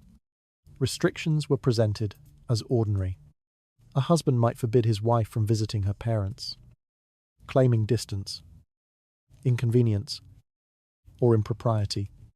He might insist that social gatherings were unnecessary distractions, or that friendships risked exposing family matters to outsiders. If she asked why, he answered with finality. If she hesitated, he questioned her loyalty. Over time, a woman learned that seeking an explanation only deepened her confinement. The limitations placed upon her were not always explicit. Sometimes they emerged through subtle signals. A frown when she mentioned a neighbor, a cold tone when she returned from speaking to a cousin, a sudden silence when she laughed too freely. These cues were enough to teach caution. She withdrew slowly, not because she wished to, but because she understood the cost of continuing. Silence protected her. Distance protected the fragile peace of the household. Isolation began to reshape her daily rhythms. Without permission to leave home freely, she lived between the kitchen and the sleeping room, moving through tasks that repeated endlessly. Days blurred together. Voices other than her husband's grew rare. Even conversations with children were monitored, as though affection itself needed supervision. The absence of companionship left her with thoughts she could not express, worries she could not share, and memories of a life that no longer felt reachable. Women who once relied on the support of friends or sisters found themselves severed from those ties. Bonds that might have offered comfort dissolved under the weight of restrictions. Messages could not be sent without scrutiny. Visits required approval that was seldom granted. The walls of the home became emotional boundaries as well as physical ones. A wife learned to keep her loneliness quiet, for speaking of it might provoke more suspicion. Communities reinforced this isolation. Neighbors respected a husband's authority. Even when they saw a woman's world shrinking around her, they believed it was improper to interfere and improper for a wife to question her husband's rules. When women drifted away from their social circles, people rarely asked why. They assumed the husband knew best, and that the wife's absence reflected obedience rather than deprivation. In this way, society participated in her confinement without ever touching the walls of her home. The psychological effects deepened as time went on. Without social contact, a woman's thoughts turned inward. Her confidence diminished. She began to question whether she deserved companionship, whether her isolation reflected some personal failing. The absence of other voices allowed her husband's judgment to become absolute. Without comparison, without conversation, without reassurance. She accepted his view of her life because it was the only view she heard. Loneliness reshaped her responses. She grew quiet even when speaking would have caused no trouble. She avoided eye contact, not out of guilt, but out of habit. Her gestures became small, careful, deliberate. She learned not to draw attention, not to invite questions, not to display emotions that might be interpreted as dissatisfaction. The isolation became part of her identity, not because she welcomed it, but because she had no alternative. For some women, the boundaries extended even further. Husbands who distrusted their wives' interactions limited their access to the outside world entirely. A woman might go weeks without stepping beyond her doorway, months without a conversation that was not monitored. The seasons changed outside, while her life remained confined to the same dim rooms. She heard news second-hand, if at all, often through voices that distorted it to maintain control. Her world shrank until it felt barely larger than the space she occupied. Children learned this pattern as well. They watched their mother's restricted movements and accepted them as normal. They saw her isolation not as punishment, but as the natural order of family life. Daughters, especially, absorbed these lessons deeply. They grew up believing that a woman's world was meant to be small, that her relationships were gifts given by her husband rather than rights she possessed. In this way, isolation passed silently from one generation to the next. Despite this, many women found small ways to resist. A few words exchanged at a doorway, a quiet smile shared with a neighbor across a courtyard, a moment of connection during a rare market visit. These fragments reminded them that they still belonged to a larger world. But such moments were fleeting. They could not replace the fullness of relationships lost to control and suspicion. The tragedy of this isolation lay not only in the loneliness it created, but in the opportunities it erased. Women lost the chance to share burdens, seek advice, celebrate joys, or mourn losses with others who understood them. The absence of community left them vulnerable to despair. Their worth became measured solely by service within the home, leaving no room for the broader relationships that might have sustained them. What remained was a life defined by containment, emotional, social, and physical. A life in which connection was treated as a privilege rather than a human need. A life that taught women to shrink themselves until they no longer remembered the shape of their own voice. Their worlds narrowed long before they realized what had been taken. Each quiet withdrawal marked another thread cut from the life they once knew. Near those shrinking circles lingered a solitude no one around them chose to see. Fertility shaped the value of medieval women more deeply than any other expectation placed upon them. A wife who gave birth to sons was praised, protected, and treated with a respect that rarely lasted. A wife who did not was blamed, shamed, and quietly pushed toward the margins of her own household. Her worth was measured through the bodies of the children she produced. And when those bodies did not appear, her identity unraveled in the eyes of those around her. She became a question, a burden, a disappointment. Roles she never chose yet could not escape. The pressure to bear a son overshadowed every stage of a woman's married life. From the moment she entered her husband's home, she felt the weight of expectations that were never spoken directly, but echoed in every gesture. Relatives asked cautiously hopeful questions. Servants watched her closely. Even neighbors evaluated her with silent judgment. A wife who failed to conceive quickly became the subject of whispers, each one suggesting that something was wrong with her. The blame fell entirely on her, regardless of the truth. In many homes, a woman's inability to produce a male heir threatened the stability of the entire household. Property, lineage, and reputation depended on succession. A daughter did not secure these things. A barren wife, regardless of her kindness, diligence, or intelligence, could be dismissed as inadequate. Her husband might grow distant, treating her with polite indifference or open frustration. The household responded in kind, shifting their loyalty away from her and toward the possibility of a future replacement. The cruelty of this judgment lay in its simplicity. Women were viewed as vessels, valued only for what they could provide. Their bodies became objects of scrutiny. Their monthly cycles, once private, were monitored with an interest that felt invasive. A delay led to hope, a normal cycle led to disappointment. Each month repeated the same quiet ritual: expectation, observation, then blame. The strain wore down even the strongest women, leaving them anxious, withdrawn, and ashamed, without knowing why their bodies failed to meet demands they could not control. Medicine offered no answers. People understood fertility through superstition rather than science. Remedies ranged from harmless rituals to dangerous mixtures. Women drank bitter concoctions, carried charms, or followed advice that promised success but rarely delivered. When these failed, the blame grew sharper.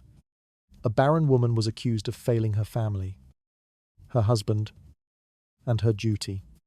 Those who conceived only daughters fared little better. Without a son, their role remained incomplete. Some husbands pursued solutions that reshaped the wife's world entirely. A man might take mistresses, claiming necessity over desire. He might pressure his wife to seek spiritual forgiveness for imagined failings. In extreme cases, he might dismiss her altogether, forcing her to leave the household without children, property, or protection. The community accepted these actions as reasonable. After all, A man needed an heir. A woman who could not provide one was seen as obstructing his obligations.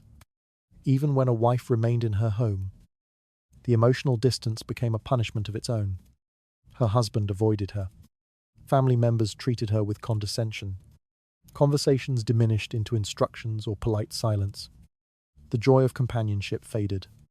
Isolation settled into her days, filling the spaces where affection might have lived.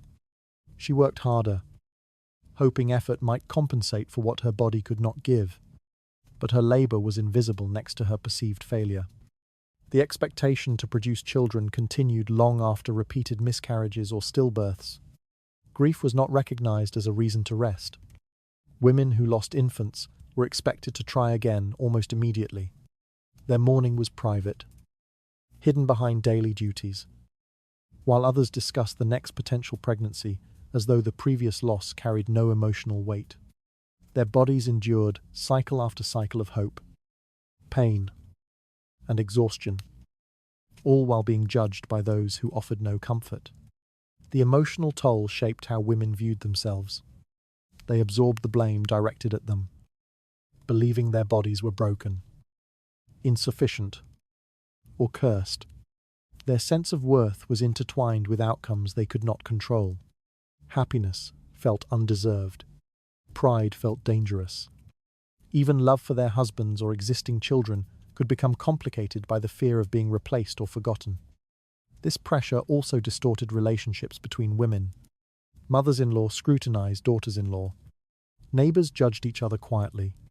Sisters who conceived easily were celebrated, while others retreated into silence. Competition replaced solidarity. The system that harmed them also persuaded them to perpetuate it. Religious leaders reinforced these beliefs, framing fertility as divine approval and barrenness as a spiritual failing. Women sought forgiveness for things they never did, praying for children they feared would never come.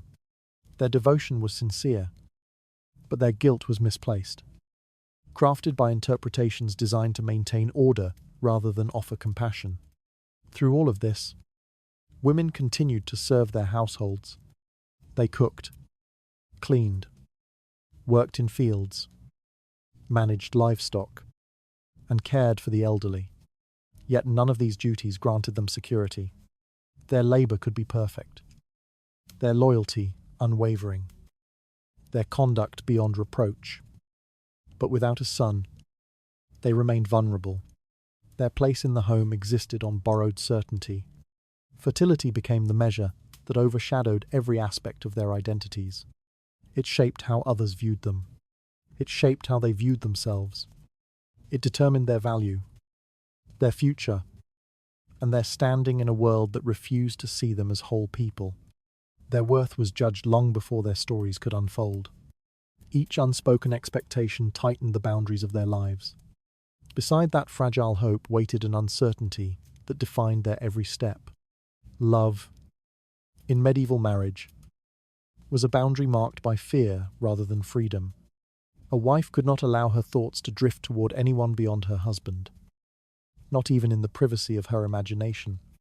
Affection directed elsewhere, whether real, suspected, or entirely fabricated, was treated as a threat to lineage, honor, and social order. Men might claim indiscretions as expressions of power, but for women, even the softest unspoken feeling carried consequences that could end their lives. Emotion itself became dangerous, a territory she learned not to enter. Adultery was not simply forbidden, it was criminal. For a woman, the penalty could reach as far as execution, justified by claims of protecting the purity of heirs. The idea that a woman could desire someone other than her husband was seen as an attack on the foundation of the household. Her emotional world was placed under scrutiny, her interactions monitored, her movements questioned. A glance held too long, a smile at the wrong moment, a simple act of kindness. Any of these could ignite deadly suspicion. Rumors amplified this danger. Whispers carried weight, especially when directed at women whose marriages were already strained. A neighbor's idle comment or a servant's misinterpretation could grow into accusations that no one cared to disprove. Communities treated suspicion as evidence, reinforcing the belief that women's hearts needed constant policing. Once gossip took hold, a woman found herself under a shadow she could neither escape nor control. Inside her own home, emotional confinement deepened. A wife learned to hold her gaze low, to speak carefully, to interact minimally. She guarded her expressions, fearing that warmth might be misconstrued. Even grief could spark questions. Why did she cry so intensely? For whom were her tears? Her husband's dominance extended into the realm of her feelings, ensuring that her emotional landscape remained barren of anything he did not approve of. Her vulnerability contrasted sharply with the freedoms granted to men. Husbands who pursued relationships outside marriage faced social criticism at most, but not the threat of death. Their affairs were often framed as lapses or indulgences, while women who did far less, or nothing at all, risked their lives. The imbalance was deliberate. It protected male authority and reinforced the belief that a woman's body and emotions existed only to serve her husband. Yet desire did not vanish, even under the weight of fear. Some women developed quiet affections for others, affections they dared not acknowledge out loud. These feelings lived in stolen moments, a brief exchange at a marketplace, a memory that lingered too long, a sense of being seen by someone who offered kindness, different from the cold stability of their marriages. These small sparks, though harmless in themselves, became sources of danger. The heart resisted rules that the world demanded it follow. A woman caught in this conflict suffered inwardly. She battled emotions she wished she did not have. She scrutinized her own thoughts, fearing that even her mind could betray her. Guilt settled into her days, heavy and constant. She prayed for clarity, for distance from feelings that brought only risk. The more she tried to suppress them, the more they reminded her of the life she might have had if she were free to choose. Community judgment intensified her isolation. If suspicions arose, neighbors distanced themselves. Friends avoided offering comfort. She became a spectacle of disgrace, not because of her actions, but because of the story others created around her. Women who were entirely innocent endured humiliation in public squares, forced confessions, or punishments meant to shame them back into compliance. Their suffering served as warnings to others. Love outside marriage was not just forbidden, it was deadly. Some women, driven by unhappiness or longing, did choose to pursue forbidden relationships. These rare acts of defiance were met with swift and brutal consequences. A woman discovered in adultery might be dismissed from her home, imprisoned, mutilated, or even executed. Her lover often faced punishment as well, though never with the same severity. The imbalance emphasized a harsh truth. Women bore the burden of moral expectations that men routinely ignored. Even an illusion was dangerous. A woman accused without evidence still faced punishment. Her innocence offered no protection. Her silence was interpreted as guilt, her protests as deceit. Men justified their actions by claiming they protected the household from shame. Authorities echoed these claims. No one asked whether her heart had ever strayed. The accusation alone was enough. In this environment, women learned to detach from their emotions. They buried their desires so deeply that even they could not find them. They focused on duty, obligation, and survival. Love became a story they watched from afar, something that belonged to others. Their marriages became transactions, their roles defined by expectations they could not meet without sacrificing themselves. The tragedy was not only that women could be killed for loving the wrong person, but that they were punished for loving at all. Even imaginary affection became a threat. Their hearts, once capable of depth and tenderness, became sources of anxiety. They guarded themselves so fiercely that entire lives passed without a single moment of emotional freedom. Their feelings were judged long before they ever reached another soul. Each guarded heartbeat carried the weight of a danger they could not name aloud. Along that quiet restraint stood a fear that shaped every thought they dared to hold. Religious authority in medieval life shaped marriage more powerfully than any law or custom. The Church framed obedience not as expectation, but as divine command, embedding submission into every corner of a woman's existence. Scripture was interpreted to reinforce the idea that a wife's duty was to yield, to follow, to accept without question. A husband's authority was justified as part of the natural order. A wife's suffering, in turn, became sanctified, treated not as injustice, but as the price of righteousness. Teachings were delivered from pulpits with certainty.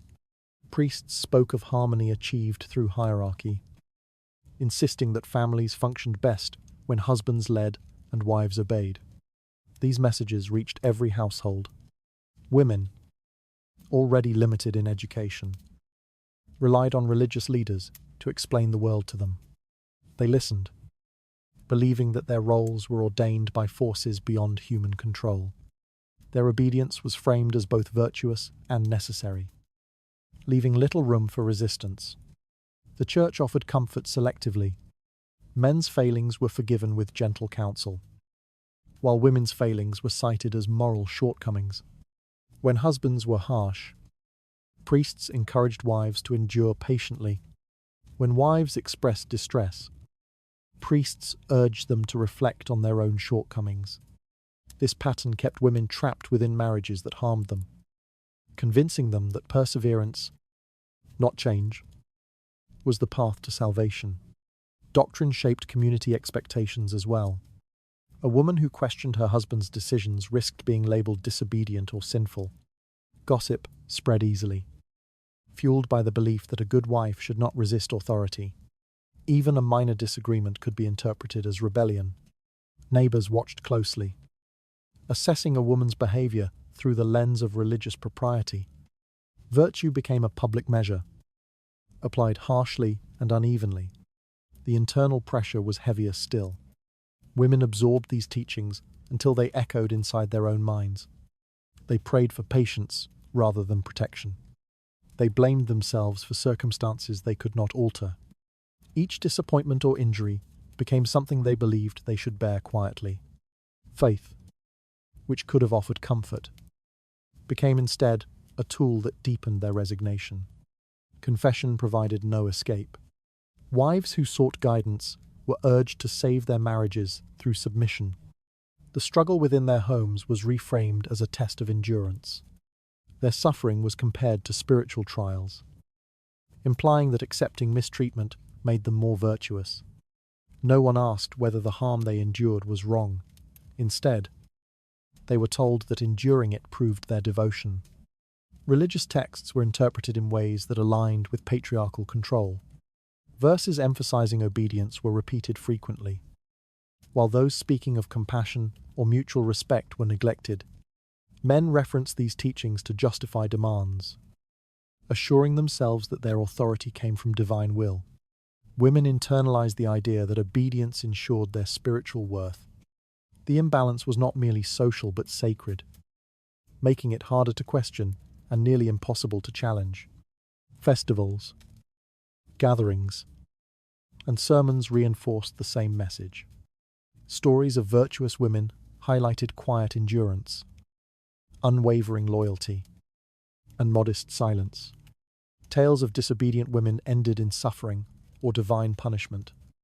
These narratives taught young girls what was expected of them long before marriage entered their lives. They learned to associate goodness with compliance, and compliance with safety, even when safety was nowhere to be found. The Church also shaped legal practices. When disputes arose in households, religious leaders were often called upon for counsel. They rarely intervened on behalf of wives. Instead, they reinforced the husband's right to lead. A woman seeking justice found herself redirected toward prayer, patience, and acceptance. Her grievances were treated as spiritual challenges rather than urgent realities.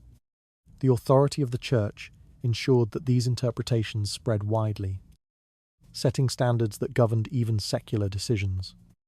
Over time, the line between faith and control became nearly invisible. Women lived within structures built by teachings they trusted, teachings that prioritized order over compassion. They learned to measure their worth by how little they resisted, how quietly they endured, how faithfully they upheld expectations. Their spirituality became intertwined with their submission, leaving no room to imagine lives shaped by freedom or mutual respect. Yet many women felt an ache they could not name, a sense that something was missing from the doctrine they were told to follow. They sensed that their suffering, though sanctioned by religious leaders, did not feel just. They wondered whether devotion required their silence, or whether silence was simply demanded by those who benefited from it. These quiet questions rarely found answers, but their presence revealed the cracks within the system. The tragedy was not only that religion justified submission, but that it made women believe submission was the only path to goodness. It reshaped their desires, limited their choices, and turned obedience into a measure of moral value. Faith, which could have offered liberation, became instead a boundary they were taught never to cross. Their devotion was shaped long before they could choose what to believe.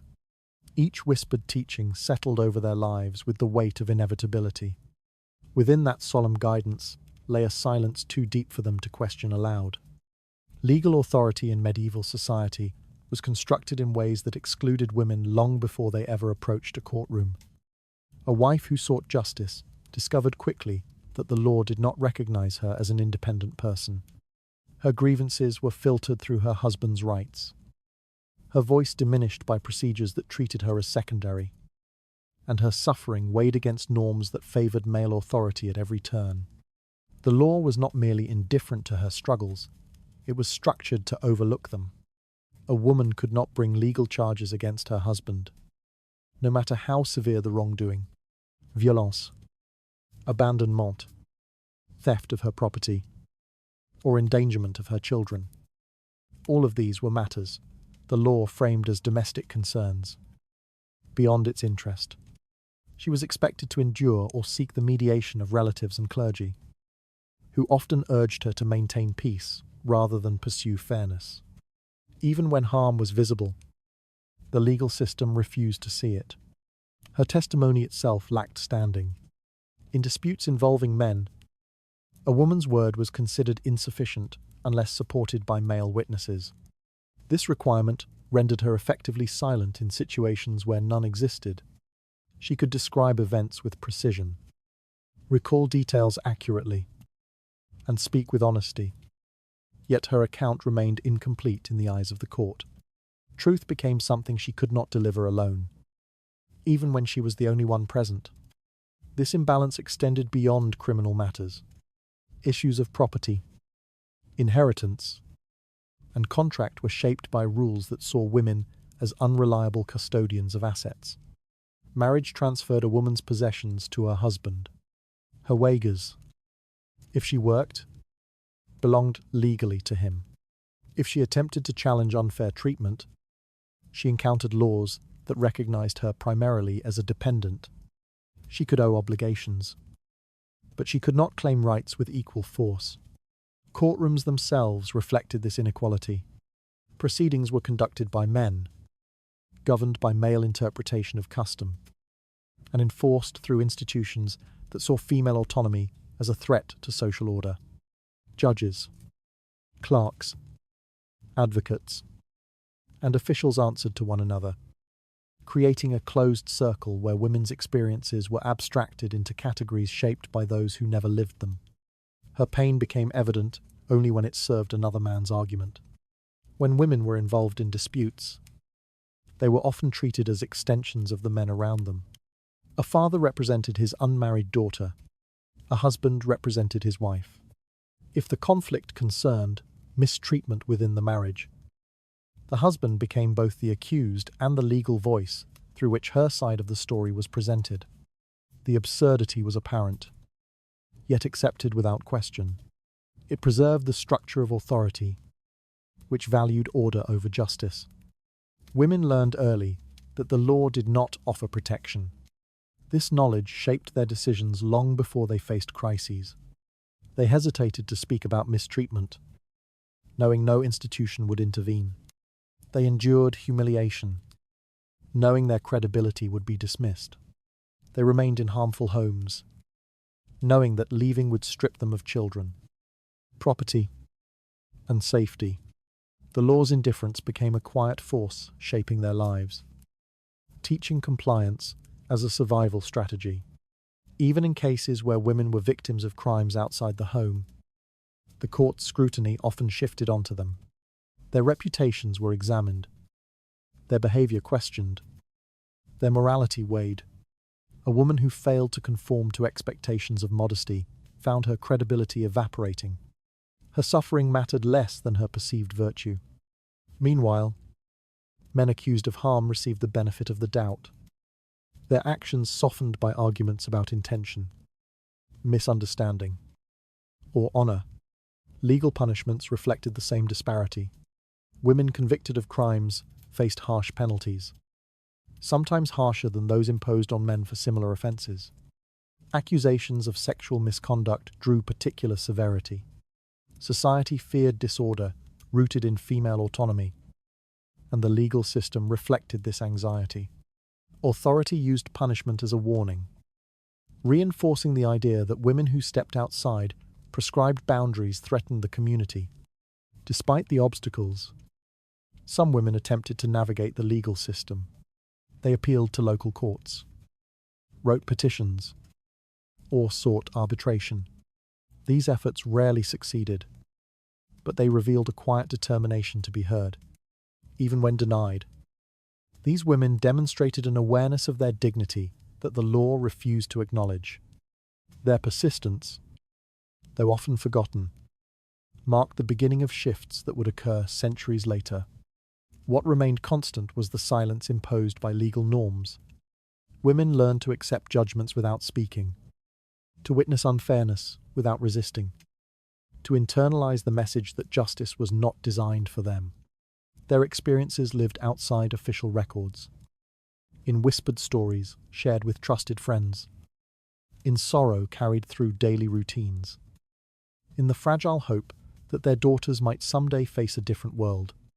The tragedy lay not only in the injustices themselves, but in the certainty with which they were upheld. Law, which should have been a refuge, became a barrier. It reinforced suffering rather than alleviating it. Its authority shaped women's lives in ways both visible and unseen, narrowing their choices until obedience felt like the only possible path. Their words carried truth long before courts cared to hear them. Each unanswered plea revealed the distance between justice and their lived reality. Beyond that rigid silence waited a recognition denied to them at every turn. Emotional suffering in medieval life existed in the shadows, unspoken and unnamed. Women carried burdens that would have overwhelmed anyone. Yet the world around them offered neither understanding nor language to describe their pain. Exhaustion, fear, grief, and despair were woven into their daily routines. But because these struggles left no visible wounds, they were dismissed. A woman's inner world remained hidden beneath expectations of endurance. Her silence was not a choice but a necessity, shaped by a society that refused to acknowledge her distress. After childbirth, many women experienced profound emotional upheaval. Some felt numbness settling over them like a heavy fog. Others felt sudden waves of fear or sorrow they could not explain. Today, these experiences would be recognized as postpartum depression. But in medieval life, such feelings were attributed to weakness, sin, or spiritual imbalance. Rather than receiving support, women were urged to pray harder, work more diligently, or show greater gratitude. Their suffering was reframed as a flaw in character rather than a condition needing care. Without understanding what they were experiencing, women blamed themselves. They believed their sadness reflected failure, that their anxiety signaled a lack of faith, that their difficulty bonding with their newborns made them unnatural mothers. These beliefs deepened their isolation, They hid their emotions to avoid judgment, forcing themselves to maintain a facade of composure even when they felt their strength slipping away. Their smiles became practiced gestures, concealing the turmoil beneath. The lack of emotional vocabulary worsened matters. Women had no words to describe burnout, trauma, or chronic stress. They only knew they felt unwell, a vague term that conveyed nothing to those around them. Husbands dismissed their concerns as exaggeration or fatigue. Midwives, though compassionate, lacked frameworks for mental health. Priests offered spiritual interpretations that often intensified guilt. With no meaningful recognition, a woman's emotional suffering remained invisible. Daily responsibilities offered no respite. A woman struggling mentally was still expected to care for her children, maintain her household, and serve her husband. The relentless pace left no time to rest. Mourn or heal. Sleep deprivation became constant. Loneliness deepened. Each day added another layer of fatigue. Her emotional distress intertwined with physical exhaustion until the two became indistinguishable. Some women experienced moments of panic, racing thoughts, shaking hands, and a tightening in the chest that came without warning. Because these sensations were unexplained, they frightened them further. They feared losing control, feared being seen as unstable, and feared consequences if they admitted their distress. Their families, lacking understanding, urged them to compose themselves, reinforcing the message that emotion was a problem to suppress, not address. Grief. 2. Carved deep wounds. Child loss was common, yet grief for a lost infant was often minimized. A woman was told to be strong, to trust God's will, to focus on future children. Her mourning was expected to be brief. Any extended sorrow drew criticism. But grief does not follow instruction. It lingered in quiet moments. At dawn, while tending the fire. At dusk, while waiting for her husband's return. In the stillness of night, when she felt the emptiness beside her, with no one willing to acknowledge her pain, she carried it alone. Even outside motherhood, women faced emotional struggles that remained unrecognized. Domestic violence, social isolation, and the pressure to obey created environments where distress flourished. Yet, because their suffering did not disrupt outward order, it went unnoticed. A woman who felt hopeless was told she must pray. A woman who felt overwhelmed was told she must work harder. A woman who cried was told she must hide her tears. These responses taught her that emotional expression was dangerous. The social expectation of quiet endurance became internalized. Women believed they must remain calm, grateful, and obedient, regardless of what they felt. They feared their emotions would be interpreted as rebellion or ingratitude. Over time, they grew accustomed to denying their own needs. Silence became the default response to every form of suffering. The absence of recognition became a second burden, heavier than the first. Some women reached breaking points. They withdrew from social contact, stopped speaking, or wandered in confusion. Families often described such women as bewitched or spiritually troubled. Treatments leaned toward superstition, verbs, or chants, and blessings, none addressing the underlying pain. These women became cautionary tales, used to reinforce obedience rather than inspire compassion. Yet despite this silence, a quiet resilience persisted. Women comforted one another when possible, offering small gestures of understanding, a hand on the shoulder, a shared glance, a whispered word during chores. These moments did not cure suffering, but they reminded women that they were not entirely alone. Still, such support remained fragile and inconsistent, overshadowed by the larger expectation that emotional endurance was a woman's duty. The tragedy of medieval emotional life lay not only in the suffering itself, but in its erasure. women lived through anguish that left no record, endured crises that carried no name, and survived days shaped entirely by distress others never recognized.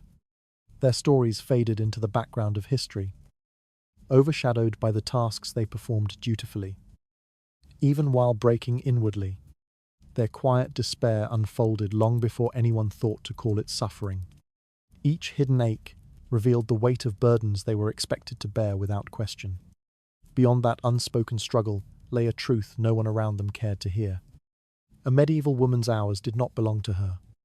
From the first dim light before dawn until the final fading coals of the hearth, her day unfolded without pause, without gaps, without a breath she could claim as her own. Every moment was spoken for, by chores, by family demands, by the expectations of a society that believed a woman's worth lay in how completely she erased herself. Rest was not considered necessary. It was a luxury reserved for those who held power, and women rarely did.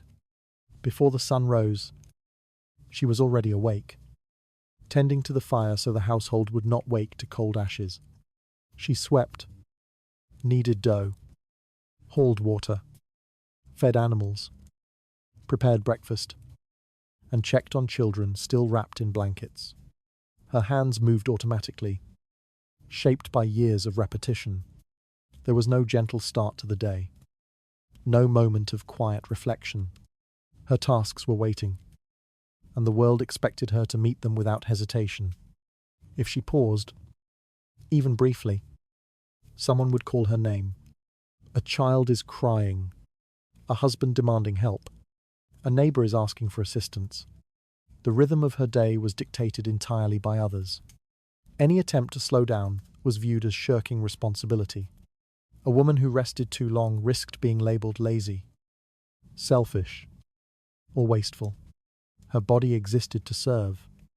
Her time existed to be consumed. Personal needs were treated as inconveniences. If she felt tired, she was told all women were tired. If she felt ill, she was urged to work through it. If she longed for a moment alone, she was reminded of her duties. The concept of self-care did not exist. A woman's physical and emotional limits were irrelevant as long as the chores were done. Even her pain was expected to stay silent. Midday brought no relief. The tasks simply changed shape. She mended clothes, combed wool, churned butter, tended the garden, scrubbed pots, or accompanied her husband to fields or workshops. She moved constantly, her back bent, her hands raw, her breath steady only because she had learned never to complain. The world did not slow for her exhaustion. It did not even see it. Social interaction offered little comfort. When women gathered, their hands still worked. Conversation was brief, practical, and often overshadowed by the presence of supervision. Privacy, true privacy, was impossible. Even in her own home, she could not close a door without being questioned. If she lingered outside too long, rumors might spread. If she spent too much time alone, people wondered why. Her solitude was treated as suspicious rather than necessary. Evenings were not an end but a continuation. After cleaning up the remnants of the day, she prepared the next, kneading dough to rise overnight, soaking grain, and setting out tools. Her body ached, but she did not stop. A husband might demand attention, children might wake, and elderly family members might need assistance. She was the spine of the household, expected never to bend too far, even when she felt she might snap. What made this life heavier was the absence of acknowledgement. No one thanked her for her labor. No one praised her endurance. Her work was expected and visible, as natural as air. If something failed, a burnt meal, a torn garment, a delay in chores, blame fell swiftly. Her successes were silent, her mistakes amplified. In moments of reflection, If she managed to steal one by accident, she might remember who she had been before her time was consumed. Perhaps she once read stories, walked through fields without hurrying, or dreamed of travelling beyond the boundaries of her village. These thoughts flickered briefly, before fading beneath the weight of duty. Dreaming was a luxury. 2. Her lack of time became more than a burden. It became a reshaping of identity. She no longer asked herself what she wanted. She asked what needed to be done. She did not consider what she felt. She considered what she must perform. Over time, the distinction between her life and her labour blurred until they became the same. She did not live around her chores. Her chores became the framework of her existence. Even sleep was conditional. Night did not guarantee rest. Infants cried. Husbands demanded intimacy. Weather shifts required tending to livestock or reinforcing weak structures. Her dreams, when they came, were often interrupted. Fatigue became the quiet soil in which her entire life was planted. There were moments when she imagined a space of her own, a corner by a window, a bench beneath a tree, a single, uninterrupted hour. But these thoughts slipped away quickly. Life reminded her they were impossible. The world taught her that time not spent working was time stolen. Yet beneath the exhaustion lay a quiet endurance. She carried the burdens of many, often without recognition. But her persistence shaped households and generations. Her strength was woven through every task she completed. Though history rarely recorded her name, her life moved silently, tirelessly, without pause. Still, the absence of personal time carved a loneliness she could never speak of. It was a hollow space inside her that work could not fill. It was the unspoken truth behind her fatigue, the ache that lingered even when her hands were still for a moment. Her days disappeared long before anyone asked how she endured them. Each hour surrendered revealed a life lived entirely in service to others. Behind that relentless pace waited a longing no one ever thought she deserved to feel. A noble woman's life looked enviable from a distance, wrapped in silk, framed by high walls, and guarded by servants who hurried at her slightest gesture. Yet behind those polished corridors and glittering halls, her freedom was just as constrained as any woman living in a modest cottage. Her status did not protect her from control.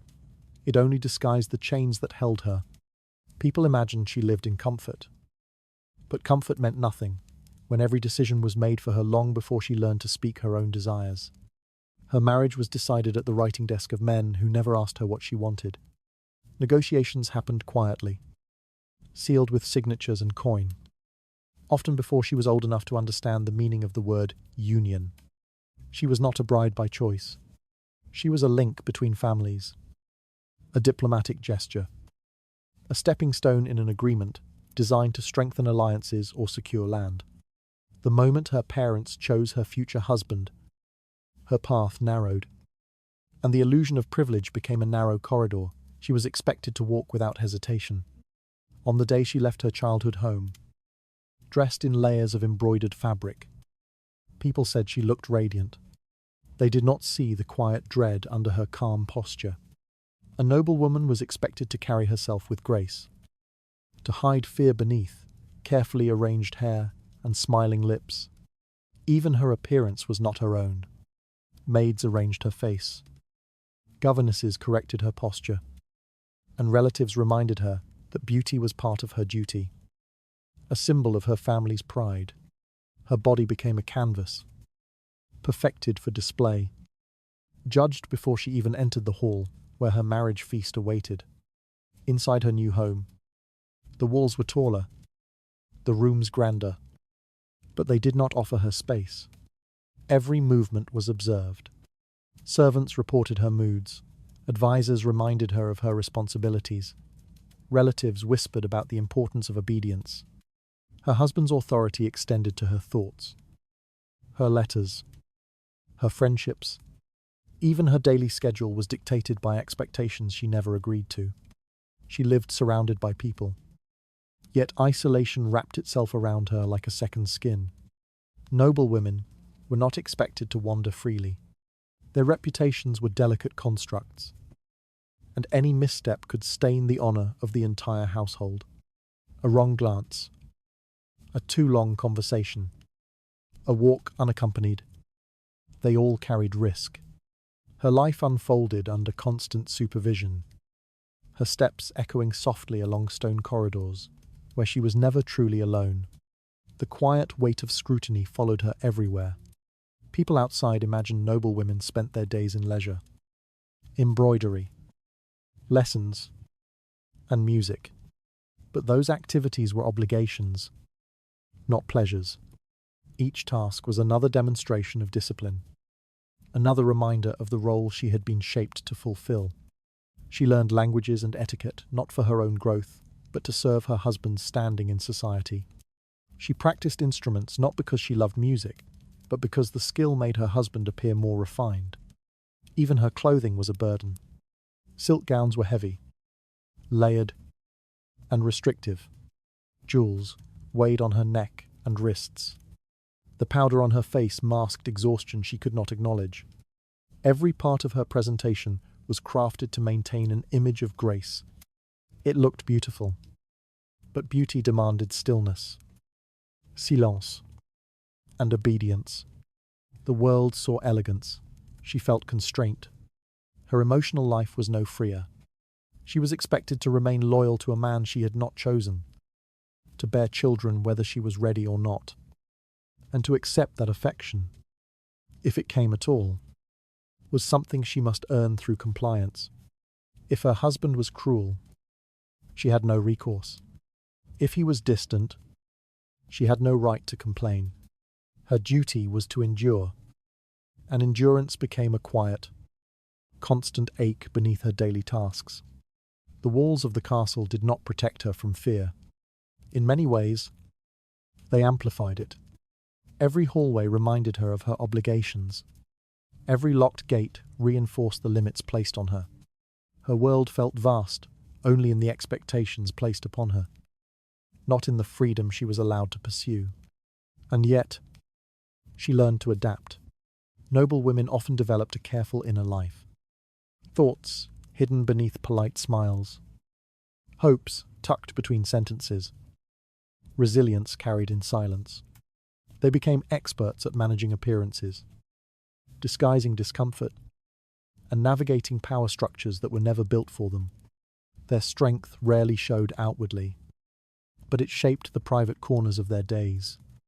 What people admired as privilege was often a quiet endurance wrapped in luxury. The silks and jewels were not symbols of freedom. They were symbols of obligation. A noble woman's world sparkled, but its brilliance only made the shadows deeper. Her polished world masked a truth she carried long before anyone cared to notice it. Each graceful step revealed how little of her life she was allowed to claim. Behind that quiet elegance waited a reckoning no silk or title could keep away. Reputation was a fragile currency in medieval households, and for women, it was the only one they were allowed to possess. Every gesture, every word, every moment of silence could be interpreted, weighed, or twisted by those around them. A woman's honor was treated as a mirror of her husband's behavior, yet she had no control over the actions that shaped her fate. When a husband strayed, the community rarely blamed him. Instead, their eyes shifted immediately to his wife, searching for some imagined flaw that could justify his betrayal. People whispered that a man wandered because his wife had failed to keep him satisfied, obedient, or loyal. They claimed she had not been attentive enough, not gentle enough, not grateful enough. The logic was twisted, but it was consistent. Her husband's sins were her shortcomings. His infidelity was seen as evidence of something defective within her, something that reflected poorly on the household that raised her. Long before she could defend herself, the judgment had already settled. Families dreaded these whispers as much as the women themselves. A daughter's marriage was considered a reflection of her upbringing, and when her husband dishonored her publicly, her relatives suffered the humiliation as though they had failed to train her properly. The shame spread outward like cracks in a cold wall. In-laws muttered that she lacked discipline. Neighbours speculated that she did not manage her duties correctly. Old acquaintances nodded knowingly, as if they had foreseen her inadequacy all along. The woman, caught in the centre of this storm, understood the danger of trying to explain the truth. Silence was expected from her. To accuse her husband openly would be seen as disrespectful.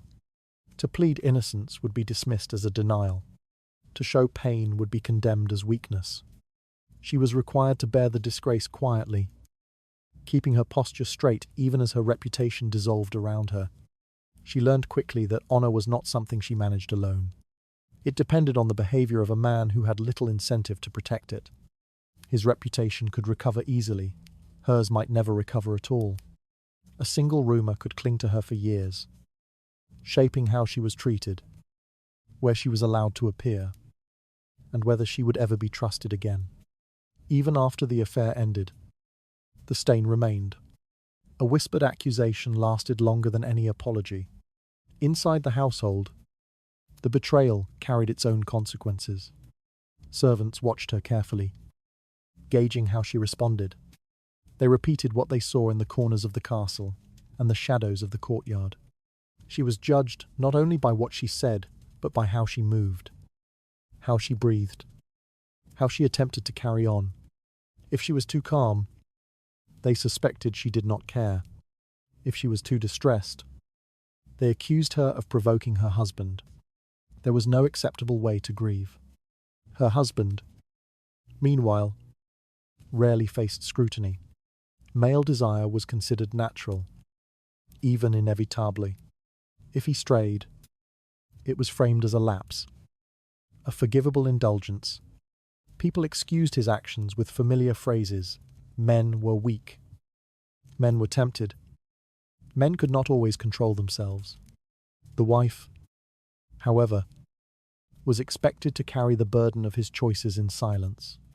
She became both the symbol of the household's respectability and the first casualty when that respectability fractured. For many women, the most painful part was not the betrayal itself, but the absence of any space to express the hurt. They lived in a world where their feelings were considered irrelevant, where emotional wounds were dismissed as dramatic exaggerations.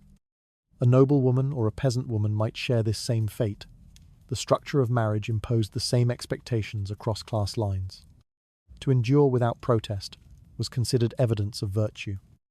Some women tried to restore their reputations through relentless obedience, hoping the community would forget the scandal if they appeared devoted enough. Others retreated inward, carving small spaces of privacy where they could breathe without performing grace. They learned to hide their suffering behind practiced expressions, maintaining a quiet dignity that no one recognized as resilience.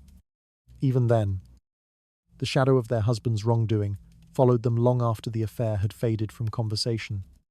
A woman's honor was like thin glass, clear, delicate, and irreversibly marked by the smallest fracture.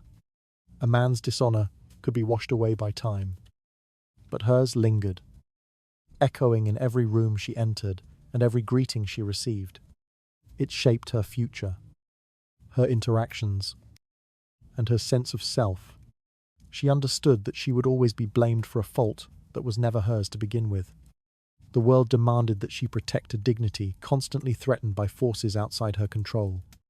Each time her husband acted carelessly, she paid the price. Her life became a careful construction of quiet endurance, a long attempt to hold together pieces of identity that others were quick to shatter.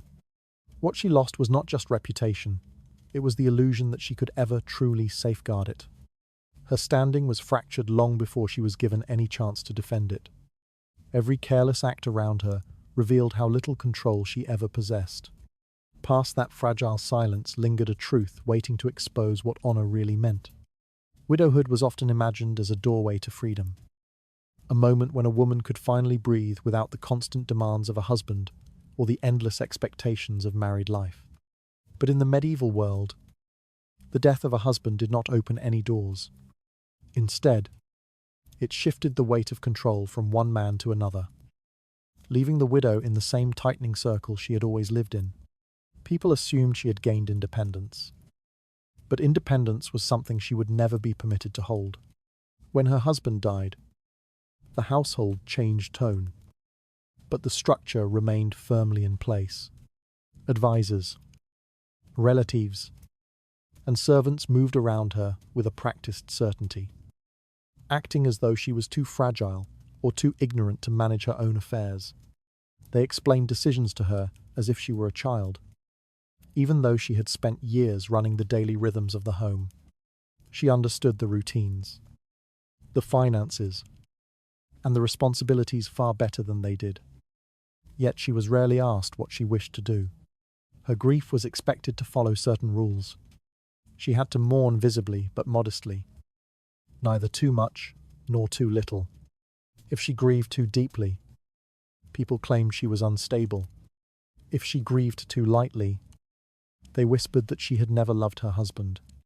Every expression of sorrow became public property, examined for signs of impropriety. Her clothing, her posture, even her silence became evidence for people eager to shape her story into whatever they believed a widow should be. Despite all the expectations placed upon her, she had almost no legal rights over what her husband left behind. Property, livestock, and wealth did not belong to her, not even the objects she had used daily for decades. They were transferred to male relatives, regardless of how distant the connection. A brother-in-law she barely knew could walk into her home and claim authority over everything she had touched, including decisions about her future. She might be allowed to stay in the house for a period of mourning, but she did not own it, and she could be removed without warning if the new heir wished it. The pressure to remarry often came swiftly. Marriage was not seen as companionship. It was a tool to keep property and lineage intact. A widow of suitable age was pushed toward another man chosen by her late husband's family. Refusal was considered suspicious, even dangerous. People accused reluctant widows of disrespecting tradition or harboring improper motives. They questioned her loyalty, her emotional state, and her intentions. In many cases, a widow who refused remarriage was treated as though she were breaking a law, even if no such law existed. If she had children, her situation would have grown even more complicated. Sons inherited property, but that did not mean they granted freedom to their mother. Once her husband died, she could find herself under the authority of a boy barely entering adulthood. He might decide where she lived, how she spent her days, or whom she spoke to. If her son was still a child, male guardians stepped in, often using their new authority to restrict her even further. People praised these arrangements as protection, but she felt the truth in every unwelcome instruction. Even the smallest decisions were questioned. If she wished to visit neighbors, she might be asked why. If she wanted to manage finances, her competence was doubted. If she expressed a desire to live alone, it was seen as rebellion. A widow's independence threatened the social order, which relied heavily on the idea that women needed constant supervision. Her wishes mattered only if they aligned with the expectations of the men around her. Inside her own home, she felt like a guest. The rooms she had once arranged now belonged to someone else. The servants who once looked to her for guidance now waited for instructions from men who barely understood the rhythm of the household. The routines she had spent years maintaining were altered without her input. Even the kitchen, long considered a woman's domain, could be reshaped by relatives who believed she should not concern herself with such matters anymore. People outside the home watched her carefully. A widow who walked too confidently was judged for moving on too quickly. A widow who remained quiet and withdrawn was criticized for lacking spirit. The standards were impossible, shifting beneath her feet with every step she took. She lived in a state of constant evaluation, expected to navigate her grief without disrupting the delicate balance of social expectations. Some widows tried to claim small spaces of autonomy. They managed their time subtly, befriended sympathetic servants, or practiced quiet forms of resistance. Yet even these small acts were risky. A single accusation of impropriety, disobedience, or ambition could strip her of what little stability she had left. Widowhood offered no true refuge. It simply rearranged the boundaries around her, tightening them in ways that were sometimes more invisible, but equally confining. Freedom was spoken of as though it were waiting just beyond her mourning veil. People said she could relax now, that she no longer had to answer to her husband. They never admitted that she still had to answer to someone. The title of widow did not protect her. It only reshaped the constraints she had always lived under, reminding her that her life was never truly her own to direct. Her status shifted long before she could grasp what it meant. Every quiet requirement revealed how hollow her supposed independence truly was. Behind that darkened veil rested a truth she was never meant to claim aloud. Disappearance was a quiet word in medieval households, softened by habit and wrapped in silence. When a woman vanished from daily life, the world around her rarely paused to ask why. Neighbours assumed she had fallen ill. Relatives whispered that she had grown unstable. Servants claimed she needed rest. Explanations rose effortlessly, each one designed to protect the very people who had benefited from her absence. The truth, that some women were starved, beaten, or killed within the walls of their own homes, was rarely spoken aloud. A woman could fade slowly, her strength slipping away as food was withheld, as punishment became constant, or as illness went untreated. She moved less, spoke less, slept more. Her voice weakened until it seemed easier for everyone to ignore it. Some husbands used cruelty as discipline, and discipline as justification. They decided when she ate, where she slept, and how she behaved. If her body broke under the weight of neglect, no one questioned whether it had been deliberate. Sometimes the end came quickly. A heated moment, a blow too strong, a fall too convenient. A husband could claim it was an accident, and the community would accept it, eager to avoid conflict or scandal. The idea that a man might kill his wife purposefully was uncomfortable, so they chose the softer explanation. Even when the bruises told another story, a woman's fear was dismissed as nervousness. Her warnings were treated as imagination. Her suffering blended into the shadows of domestic life. When a woman died or disappeared, inquiries were shallow at best. A husband's word carried far more weight than any suspicion. He could say she was ill, and that was enough. He could say she left voluntarily, and no one searched for her. A simple explanation, delivered with steady confidence, closed every door that might have led to answers. No investigation followed. No questions lingered. It was easier to assume nothing terrible had happened than to confront the possibility of murder within a household. Communities often played a passive role in these tragedies. They heard the screams through thin walls, saw the fading bruises beneath sleeves, and noticed the sudden absence at market stalls. Yet they looked away. They claimed it was not their place to interfere in another man's household. They believed marital conflict was private, even when it escalated toward something irreversible. They comforted themselves with the idea that silence preserved peace, though that peace was built on the suffering of women who could not protect themselves. Even clergy, expected to offer guidance and protection, rarely intervened. They advised patience, forgiveness, and obedience. They encouraged women to pray rather than seek help. They assumed husbands acted with authority, not malice.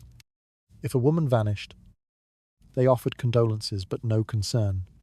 They performed rituals, whispered blessings, and walked away, leaving behind a house where the truth remained, buried beneath tidied rooms and rearranged belongings. Inside the home, traces of her disappeared quickly. Clothes were stored away, bed sheets changed, her chair removed from its usual corner. Servants adjusted their routines without question, replacing her presence as though she had never shaped the rhythm of the household. Her duties were redistributed. Her absence explained neatly. Her memory folded into the fabric of daily life. There was no disruption, only an unsettling calm. Some women tried to reach out before the end. They confided in neighbors, hinted at their fears, or asked quietly for help. But their voices carried little weight. People dismissed their words as exaggerations or temporary distress. Others feared confronting a violent husband, worried about retaliation or social backlash. And so warnings went unheard. Pleas went unanswered. And the opportunity to save a life passed without recognition. What made these disappearances particularly cruel was not only the violence behind them, but the complete lack of acknowledgement afterward. A woman could spend years contributing to her family, tending to the home, enduring hardship, and protecting her children, only to vanish without record or remembrance.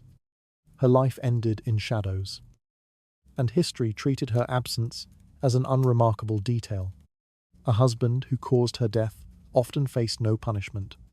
Sometimes he even gained benefits: control over her dowry, ownership of her belongings, and freedom to remarry. No one asked whether he deserved these gains. The law viewed him as the natural authority within the household, incapable of wrongdoing unless proven otherwise. And since no one investigated, nothing was ever proven. The silence that surrounded these tragedies was not accidental. It was built into the structure of society. It protected men, preserved order, and erased women with unsettling ease. People found comfort in the idea that the home was a safe and private space, even when it served as a place of terror for those who had no power within it. They chose not to see the danger because acknowledging it would challenge everything they believed about family, authority, and morality. A disappearance was easier to ignore than a scream, easier to accept than a confession. But behind every quiet vanishing lay a story of fear, desperation, and betrayal. Stories that would never be told because no one dared to speak them aloud. Her absence was explained long before anyone questioned its cause. Every comfortable excuse revealed how deeply silence protected those responsible. Past that unbroken quiet waited a truth too dangerous for the world to confront.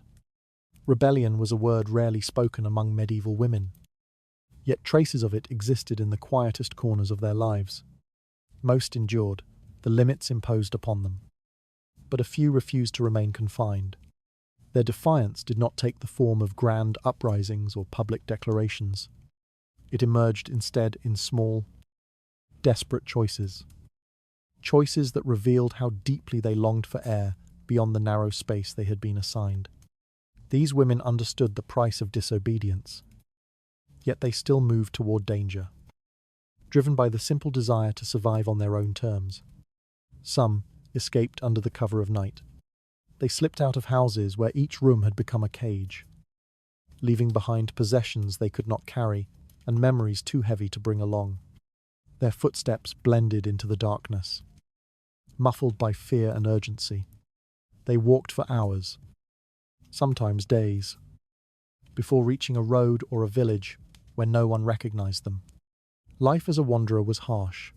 They slept in barns, begged for food, and relied on the kindness of strangers.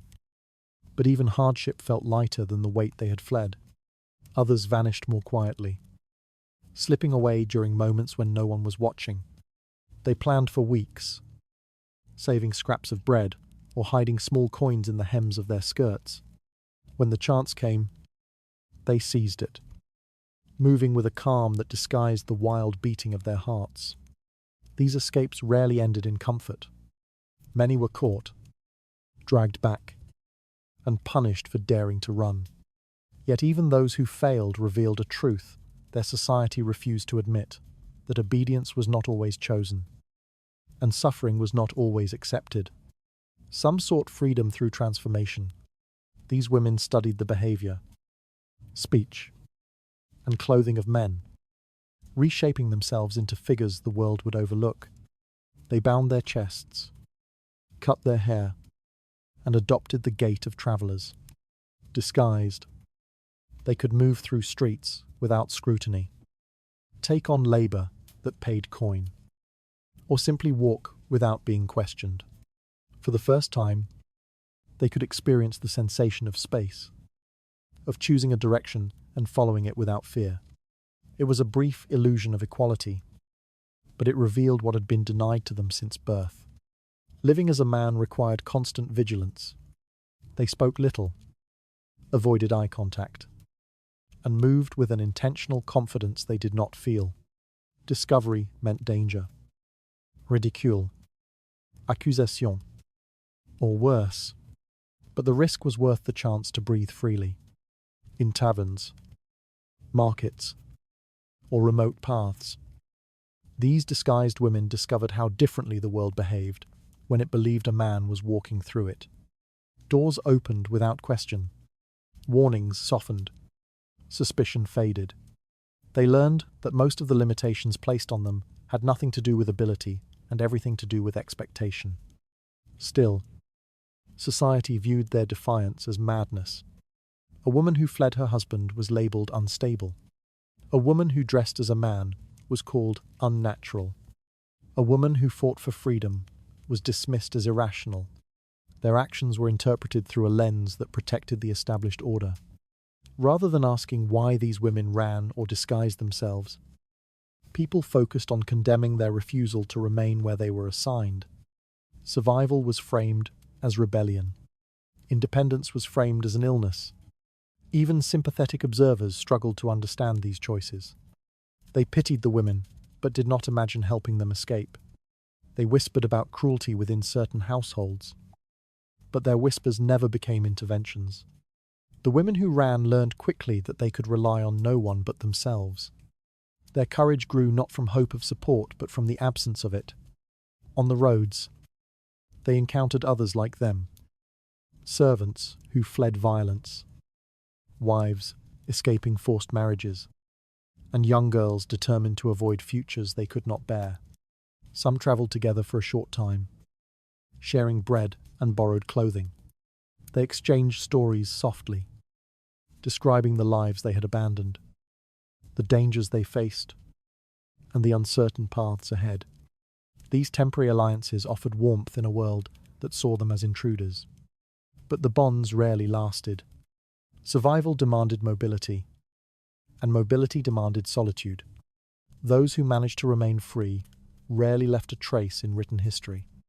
Their stories dissolved into the vast landscape, carried only in rumours or fragments of testimony. They were wandering figures seen by travellers, anonymous labourers in distant towns, or strangers passing through forests with cautious steps. No chronicles honoured them. No records preserved their names. Their resistance existed in the spaces between official narratives, shaped by the courage to choose life over obedience. To many, their actions seemed impossible. How could a woman leave everything she knew? How could she risk hunger, exposure, or discovery to reclaim a few breaths of autonomy? But these women understood something that others did not, that a life confined to fear was not a life at all.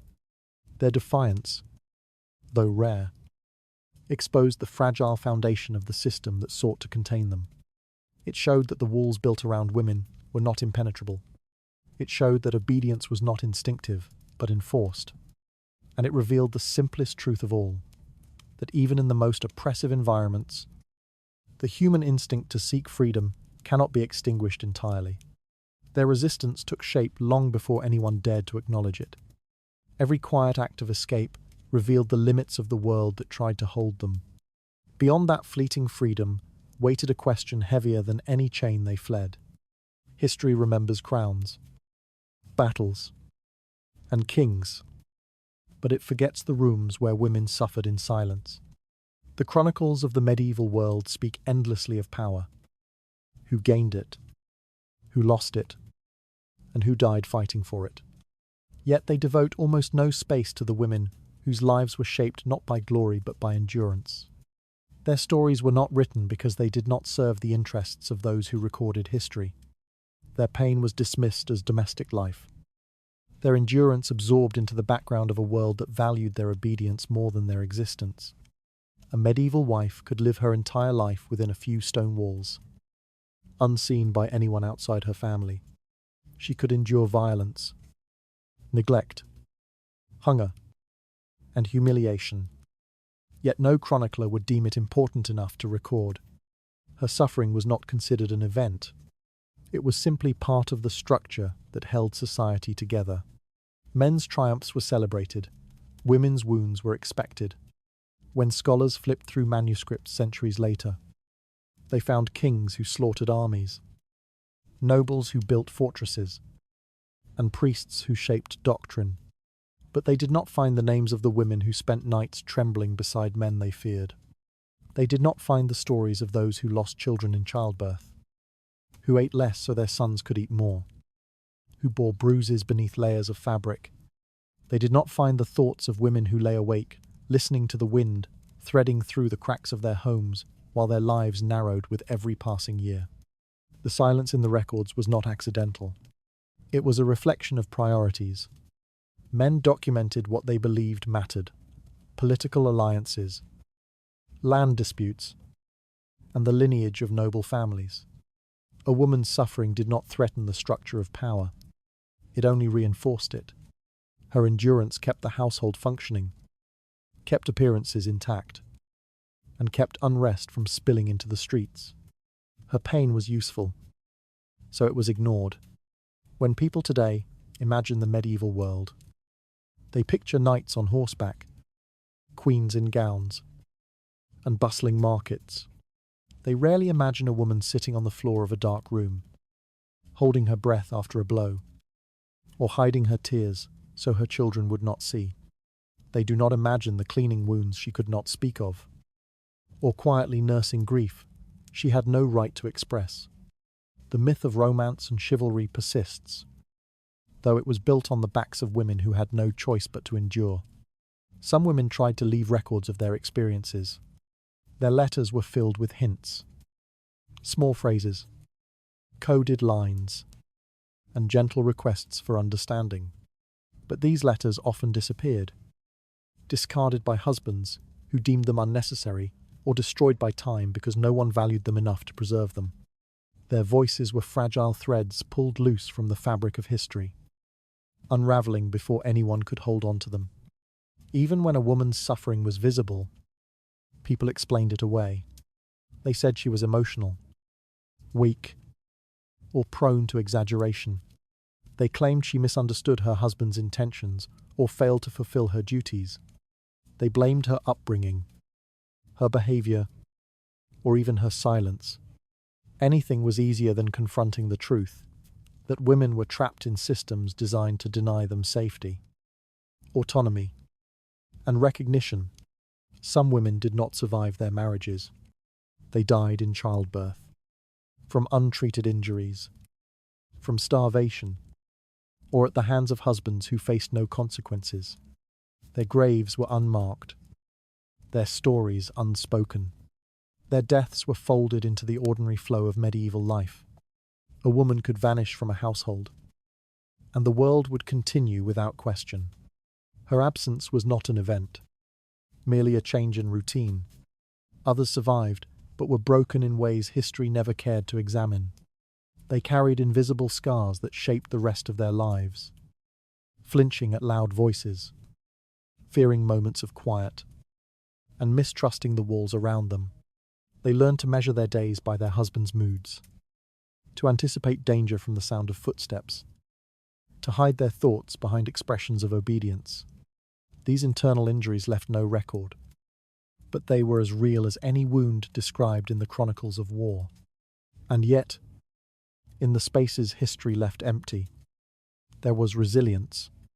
Women found small ways to endure, whispered friendships, hidden moments of rest, and silent acts of defiance. They passed down knowledge to their daughters, protecting them as best they could. They tended to neighbours, offering comfort in a world that rarely offered them the same. Their strength was quiet, steady, and unseen. but it shaped the foundation of medieval life far more than history acknowledged. A woman's suffering was not seen as extraordinary. It was seen as normal. Her endurance was a requirement, not a virtue. Her silence was expected, not respected. And because this suffering was woven so deeply into the fabric of daily life, it disappeared from the written record. What remained were stories of kings whose reigns lasted decades, but not of the women whose nights lasted lifetimes. Now, looking back, the silence is louder than any words. It stretches across centuries, a void where lives should be. The absence is not accidental. It is a wound carved deliberately into the memory of the world. To study medieval marriage without acknowledging the suffering of women is to read only half a story. The other half remains hidden beneath layers of dust, expectation, and forgotten grief. Every marriage in the medieval world held its own history. One written by men, one endured by women. Behind each union described in chronicles was a woman whose name we may never know, whose suffering we may never measure, and whose quiet strength deserved far more recognition than the centuries ever gave her. Her story has been erased, yet her shadow remains. It lingers in the questions history does not answer, in the gaps where her voice should be, in the silence that stretches across every record of medieval life. Her suffering was not an exception, it was a structure, and its invisibility is the clearest sign of how deeply it shaped the world she lived in. Behind every marriage was a woman breaking quietly, unseen yet indispensable, forgotten yet foundational. Her endurance remains the most haunting truth the medieval world tried to hide. History exalted the powerful long before it acknowledged the wounded. Every forgotten silence reveals how much was taken from those who could not speak. Once the dust settles, their absence asks a question the records never dared to answer. And now, may your night be gentle. May your thoughts soften as you rest. Sleep well, and let the quiet carry you into a peaceful dream.